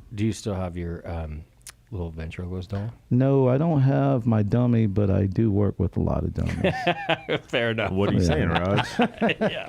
No, that's my comedy bit. Yeah, no, that's good. Hey, Yeah. I gave up the dummies, but I'm still surrounded and I work with them. You know? I think that's a I great get start. no respect. You know? So, yeah. All right. You got one, Jeff? That's a tough question. I mean, I think a lot of people I've met and that I'm friends with have all come about from the brewing world, right? So I don't think it's necessarily someone in the brewing world that I would want to brew a beer with, because people in the brewing industry are really open, and they're really open to coming and hanging out and making beer with you and teaching you what they know. I think like spiritually, I'd probably want to brew with my grandpa, who, Okay. you know, when we first opened our brewery in 2011, the first one, he was excited for it, and then he shortly passed away and didn't really get to try any beers. So I think that's where I would end up. That's a good one right there. That's a good. great I one. gotta say, you know, it's like with their brewery, the grand opening, that was amazing. You know why we opened on December 31st? Because everything was branded 2011, and we had to open, or else we have to change all our merch. And so we just opened the doors, and we're like, let's go. Hey, that was a beautiful, like, man, it was amazing. Yeah. It was like, it was so was. hyped up. There were so many people, like, behind you guys. Yeah. Like, you know, me and my girlfriend at the time, like, Mhm. we were looking for their brewery before they opened it. And when we found it, Jeff and Becca, they were sweeping the floor, and there was no equipment in it. Oh, right. So so we were just talking to them. We were like, "Hey, are you guys going to Yeah. be kid friendly?" Blah blah blah. So on. I think I grand just opening finished night- grinding the floors with the big disc grinder, so there was like dust everywhere. Yeah, and yeah. So we ended up we were like, once we found out they were going to be kid friendly, we're like, dude, we're going to bring like all these puzzles, and on grand opening night, like, dude, it was so amazing. It was, so yes. amazing just to see the good people, and like everybody was behind them. I It love was small business amazing. grand Yeah. openings like that. They're fun, yes. Yeah. All right.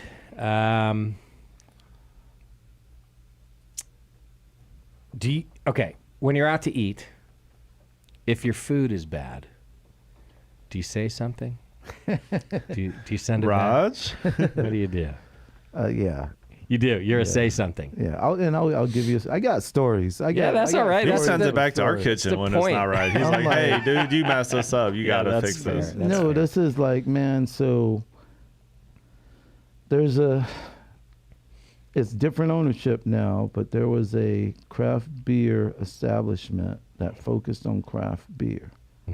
So, you know, my previous experiences weren't the greatest, but then I had a friend that knew beer. He's like, no, man, come back in, Okay. you know, try it out. And I was like, okay, cool. So me and my friend, we go and we try it out. And when our beers came out, she's like, hey, can you taste this? I was like, I already knew that it wasn't the beer that she ordered, because that's her favorite beer. I could physically like look at you it could see, and say, this beer's not the beer. So I was like, hey, send it back. She wouldn't send it back. So the waitress came out. I was like, hey, you know, it's like, this isn't the beer, blah, blah, blah. Oh, I'm going to go check, blah, blah, blah. It wasn't the beer, Yeah. you know. So, you know, I was like, okay, whatever. So our food comes out. Our food's wrong. You know, I never order my burger rare. Okay. You know, so I'm like, oh man, the food's messed up, the beer's messed up. Okay, I'm trying to work with this. Yeah. So the table next to us, they called the waitress over, and they were like, hey, we're not happy with our food. Okay. So long story short, they got our food. They comped their whole meal. You know, so when And it you came to never. us, Yeah. Go ahead. you know, I was like, hey, you know, it's like, this isn't what I ordered, blah, blah, Yeah. blah, blah. Yeah. Okay, cool, blah, blah, blah. She comes back with the bill. Oh. I was like, wow. But you said Hold up. something. Wait a minute. Wow. So which is crazy. I know the guy that owns the establishment, Yeah. and my buddy works there. So I was like, oh, okay. I was like, So I break out $100 bill. Uh-huh. She takes $100 bill and she goes, "Let me see if we have change." Okay. She comes back, "We don't have change." I was like, "Okay." Took the $100 bill. I was like, "Okay, we're not paying for anything. Yeah. Tell so and so to call me. We'll talk about it." Okay. Yeah. So it was that experience, but I Yeah. was just like, typically I would send the food back, Okay. but I was like, that I know. turned into a whole different thing. That's just weird. And I was just like, and it started with the beer. I knew it wasn't the right beer, but my friend was like, "No, we're good. Blah blah blah. We got it back." And But this is why I asked this question, because there's always a whole lot of things. So for me, like, it depends. That's where I fall. It depends. And yes. and I'm pretty good at reading people, right? Like from doing this show for a long time, that's just what I have to do. And so to me, it all starts with that. So like, I've sent a beer back going like, "Hey, this isn't what I've ordered." And I had this cool experience because it was a cool person. She went back and was like, "Look, this is the tap we poured it off of. It's labeled that way." And I was like, easy fix, right? well, I was like, luckily it was empty, bro. I was like, I hear you, but I'm telling you, It's not the right beer. so will you do me a favor? Just go look at the keg color for me. And I'll tell you what, I'll buy like 3 of these beers if I'm wrong. I'm trying to be cool here. But just go look at the keg color. Sure enough, they tapped the wrong keg, right? So, but that's only because the bartender was cool. Like, I could tell. Yeah. I've had it with other bartenders where you even start to say it and they're like, "Fuck you, that's the beer you ordered." Okay. Okay. Yeah. Got it. Wanna let it go? It shouldn't be like that. No, of course it shouldn't. shouldn't be like that. It's like, But not everybody who works at every place cares, right? So it depends on where you're eating, and it depends on who's on shift Depends that day. who's working in there. It depends on if their cat died that morning, to be honest with you. Like, it this, does. like, fair enough, the coolest people in the world can be total assholes. I've been that guy. Not the coolest person, the total asshole. Right? It just depends. It does, yes. yeah. So I'm like a feel it out kind of person. But I tend to speak up. I tend to kind of go like, Yeah. yeah, it's a little wrong. Yeah. Well, I mean, it goes back to being like, if I know the business owner and then I know the head barkeep, Sure. like, Well, then you have a beverage lot man. of leeway. Yeah. So, but it's, even with Oak Park Brewing Company, it's like you have to hold everybody accountable. Yeah. Agreed. So it's at the end of the day, it's bottom line, and everything rises and falls on leadership. Sure. Well, and as an owner too, there's it's how you look at the customer also. So my GM here, Kevin's his name, he's great. And he has a saying here, and that is, the customer is not always right, but they're never wrong. And so you have to approach everything like that. So you can sort of guide a customer to, hey, we screwed up or we didn't screw up, but they're never wrong. You still got to kind of deal with that. Yeah. Yeah. Now, there are exceptions to every rule if the customer's just being a dick. Right? Yes. But still, in general, if it's just complaints and it's talking about quality or service or this or that, they're not always right, but they're never not wrong. Yeah. Yeah. So All right. typically, I won't send food back. So like Okay. if I order I something, know. I see this. if I all order the something, time. say I order a burger and it's overcooked, I'll eat it. I Yeah, won't send it back. The times I have sent something back is when it's either been the wrong food Okay. or there's something in the food that shouldn't be there. There you go. like, Right. And that's a Cilantro. given. So like, no, I ordered like a Hair. hair. We at one Onions. point at this brewery in Sacramento, way back in the day, we ordered like a Caesar salad or some type of salad, no seafood or anything in it, and it came with a shrimp tail in it. That was just one. one shrimp tail that the rest of the Wow. shrimp had been eaten off of it. Oh, no. And so I was like, no, take it back. Yeah, Right. of course. No. Yeah, but most of the time, like if it's cooked what I want, Yeah. I'll eat it. Whether it's 100% accurate or not, I'll eat it, just because that's my personality.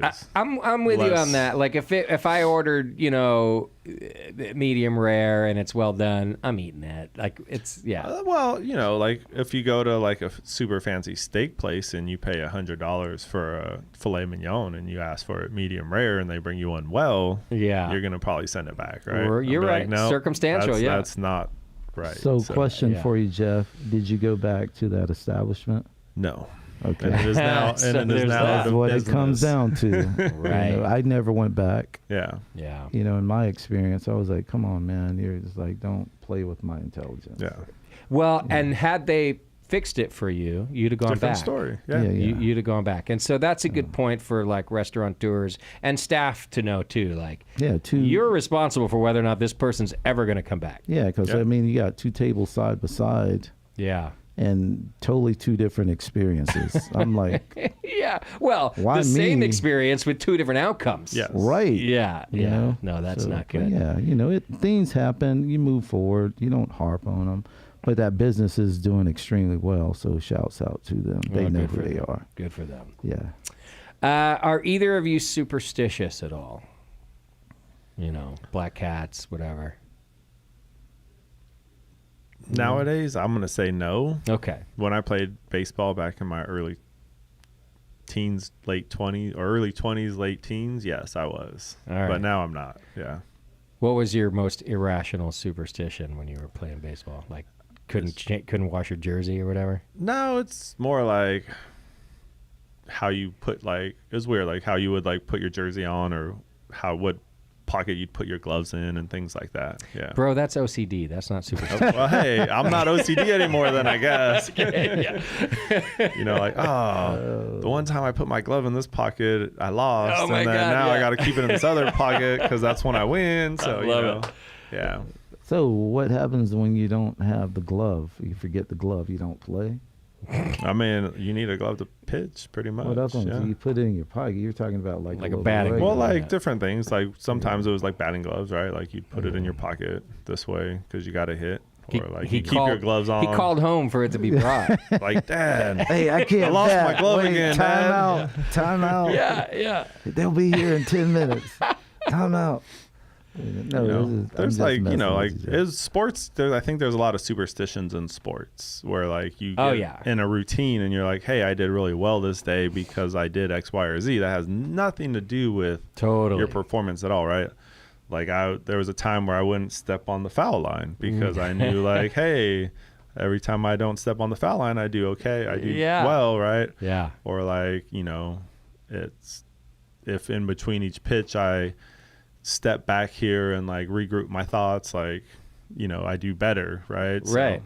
Routine. It's routine, yeah. And if some of that routine is superstition, so be it. Yeah, it has no meaning on how or no impact really on how you do, but mentally, mental is a big impact on, or I should say your mental state has a big impact on what you do performance-wise in sports. And I would say that baseball, of all sports, not your mental, but what we're talking about, like your train of thought and your superstitions, like more than any other sport. Like it's tough. Yeah, it's weird. Baseball players get weird with superstition. Agreed. Yeah. Yeah, I don't think I have any superstitions. Okay. Really. Yeah. Yeah. All right, one more, and this is probably an easy one. We got time for this one, but okay. If you could retire tomorrow, wealthy, right? Like you don't got to work anymore. You decide how wealthy. I don't care, but you don't have to work anymore. Everything's taken care of. Where do you go live? Where do you want to be? I would live at Oak Park Brewing Company. I would come there in the every basement. day and cause havoc, but not enough to where they would kick me out and I couldn't come back. Just so Hold you're up our where I would code. live. Just live by our code I of would conduct, just order Raj. like tons of food that's supposed to go out in like 30 minutes and put everybody to the test. That's what I would do. I would live at Oak Park Brewing Company. I love that. Yeah. That's a tough question, though. It is. Yeah. Not for me. I'm going to the brewery. You literally. I you're I like hanging out at the brewery. You do, yes. Yeah, but yeah, I would be there every day, man, ordering food for people, like tons of food. That's a good thing. I wouldn't even eat. I would just be order like, for What people. can hey, I I order? need 12 of these for this guy and his date. And, Yeah. You'd be the You know, host. so- You want to be like hey, this is my place. You can have whatever. Yeah. I like that. That's my sense of humor. So, yeah. I like it. Where would I retire? That's a good question. I think probably Just tell us where your wife wants to live. That's what it is. our favorite place to go vacation Okay. Yeah. is North Coast, like Trinidad, Eureka, up in that area. Oh, you like going far north. Up yeah. here. Okay. It's beautiful. But up also, there. you know, like we are pretty blessed right now in our lives that we live just south of Sacramento on a pear and apple orchard.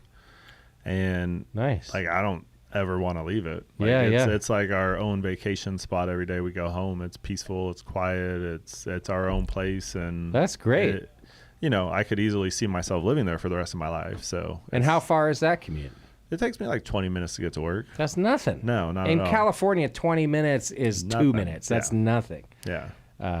Okay, that's So nice. I would call him up every day and be like, "Hey Jeff, I'm gonna go to the brewery. You still haven't been out to our house yet, Rob. Bring the kids. I'll treat you to lunch, dinner, whatever it is. Beers. Yeah. Come on." We got some pygmy goats, some Yeah. chickens, a dog, and Nice. Raj calls me the Lager King Yeah. after the Tiger King. But No, he comes in with these I got some weird farm stories stories, sometimes. and I'm like, dude, we need to document this. We'll call it the Lager King. Oh my gosh, yeah. You know, but no, we have fun. We man, do, so, yes. Well, know, let it's me like- tell you this too. Interesting about the "Where would you live if you had a bunch of money" story. I haven't been doing this segment for all that long, but in the time that I've done it, I don't know if it's a Bay Area thing or a brewer thing. Most people are living right where they want to live, just like you two. So I don't know that anybody's answered that question yet. Like, I'm off to Belize. Fuck you all in the Bay Area. Everyone's kind of like, I really like it here. I would just have more money and stay here. Which I think this is a positive thing. It is, You know? I think so. We're not all just looking over the fence at what's greener. Can I rephrase that? Hell yeah. Okay, I would live somewhere else, but I would always come to Oak Park Brewing Company There we go. at 12 o'clock p.m. Yeah. When they 7 open days a week. and just order food all day long for It anyone just- who wants it. But you don't know where your somewhere else is yet. No, it's like ultimately my parents are getting older, so probably North Carolina or New Mexico, Okay. but then there's places I want to go to like Alaska, Hawaii, Japan, Africa, Yeah. So I mean, I think that would be like I would take it from a different mentality, I think, right? Like, hey, I'm going to retire. I don't need a house. Yeah. I want to go live wherever I want, right? Travel. Yeah. And then wherever my 3 kids end up, my wife and I would be like, hey, we're going to go visit you for a couple months. We're going to go visit you for a couple months. Yeah. And just not necessarily have a home base, right? Yeah. But like enjoy the rest of the world I think that's what all I at would once. do too. Yeah. I know a brewer. I'm not going to say any names. I'll try not to give any hints either. But I know a brewer who sold his brewery for what we would all agree is a ridiculous fuck ton of money. And so how much is a fuck ton? you tell me. I don't know. That's why. Well, a ton is 2,000 yeah, pounds. we know that, but a fuck What is ton. the fuck part of that? If I give the number, I'll give away the person. And I don't want to do that. No, Okay. it's all good. What's half of a fuck It's a ton? fucking fuck ton is how much money. And anyhow, 2 fucks. this person did a thing that I Double don't. fuck ton. This person did a thing that I don't even know exists because apparently you have to have a fuck ton to know that this exists. But this person bought a apartment on a cruise ship that constantly travels the world. It just never stops traveling the world. And it's only apartments, by the way. We're not talking Royal Caribbean here where you got to Oh, deal with shit. us assholes who come Okay. on with our discount. It's all rich people. With apartments. And in this apartment, it's your apartment. Like Yeah. when you leave the boat, nobody else lives in your apartment. It's still your apartment. So you just show up, your clothes are all there and everything. And it just travels the world all the time. Wow. And he gets on it wherever he wants to get on it. Like maybe he wants to travel the world for a couple weeks. Maybe he just wants to go back to where he lives. And he probably has 5 different places he lives, like you're saying. Yeah. But yeah, this one entity that I didn't even know existed. Apparently, I there never are even heard of it There before, are yeah. cruise ships for rich people, where rich people own all the apartments in the cruise ship. That would be pretty dope. That is That would be, pretty. yeah. I've never heard of anything like that. No, but me that neither. sounds Neither cool. did I. I was like, how do I not know about this? And this person was like, Because you don't have you're a fuck poor. ton of money. Yeah. Question for you though. Yeah. Do they have like housekeeping? Yeah. Oh, I'm sure they Yeah, do. I'm I'm there. sure they I'm got. there. It's like It's a hotel where they everything. come in, they clean your room, they Yes. stock your fridge, and Yeah. you're just like, okay. It's a luxury floating apartment that's constantly circumnavigating the world. That's, man, amazing. Isn't that amazing? And it's Things like that beer we- and beers included. I'm there. Yeah, there we go. Yeah. I'm like, Maybe they need a brewery. I'm just saying, guys. Yeah, I would small think brewery. that these rich Yeah. people need a brewery on their Yeah. on their cruise ship. Yeah. So maybe that's like the way in. All right, that's all the time we have today. Once again, you can go to opbrewco.com and learn more about Oak Park Brewing. And then you can go, what's the festival website? So So you can go to the peoplesbeerfestival.com There or we Eventbrite. Search word The People's Beer Festival. There you go. And you can get all the information you need about all the cool events starting on the 10th, which is now National Black Brewers Day. Yeah. Good job. That's really cool. Well, thank you guys for being here today. I appreciate you coming all the way down and sharing your beer. It was wonderful. Maybe we'll have a pint after the show, wrap things up, but you're welcome back anytime, and I hope I get to come up and see you for the event starting on the 10th. Cool. Thank you, Justin. Yeah. Would love to Thank see you for guys. having us. We appreciate it. And anytime you want us on, we are open to it. Heck yeah. I'll come do shows at your place, too. You don't always have to come down here. We'll Hey, figure it out. Basement's open if you need it. There we go. It's I do. warm. That Yeah. boiler's kicking. Yeah. It's loud, but it's warm. All right, don't forget to visit our sponsors, including the 21st Amendment Brewery. Go to 21st-amendment.com. Check out Sean's beer. You can get Hell or High Watermelon there, although I think right now it's Hell or High Mango is their new seasonal. Plus, check out their Pumpkin Haze Hazy IPA beer. That's their seasonal lineup. Great beer and great people who support this program. Thanks to them. We'll be back with more shows soon. I've got a lot coming up, and I'm excited about it. So we're going to have a busy winter of great brewers and brewing information here on the Brewing Network. Thanks for hanging out with us. Take care of yourselves and your beer.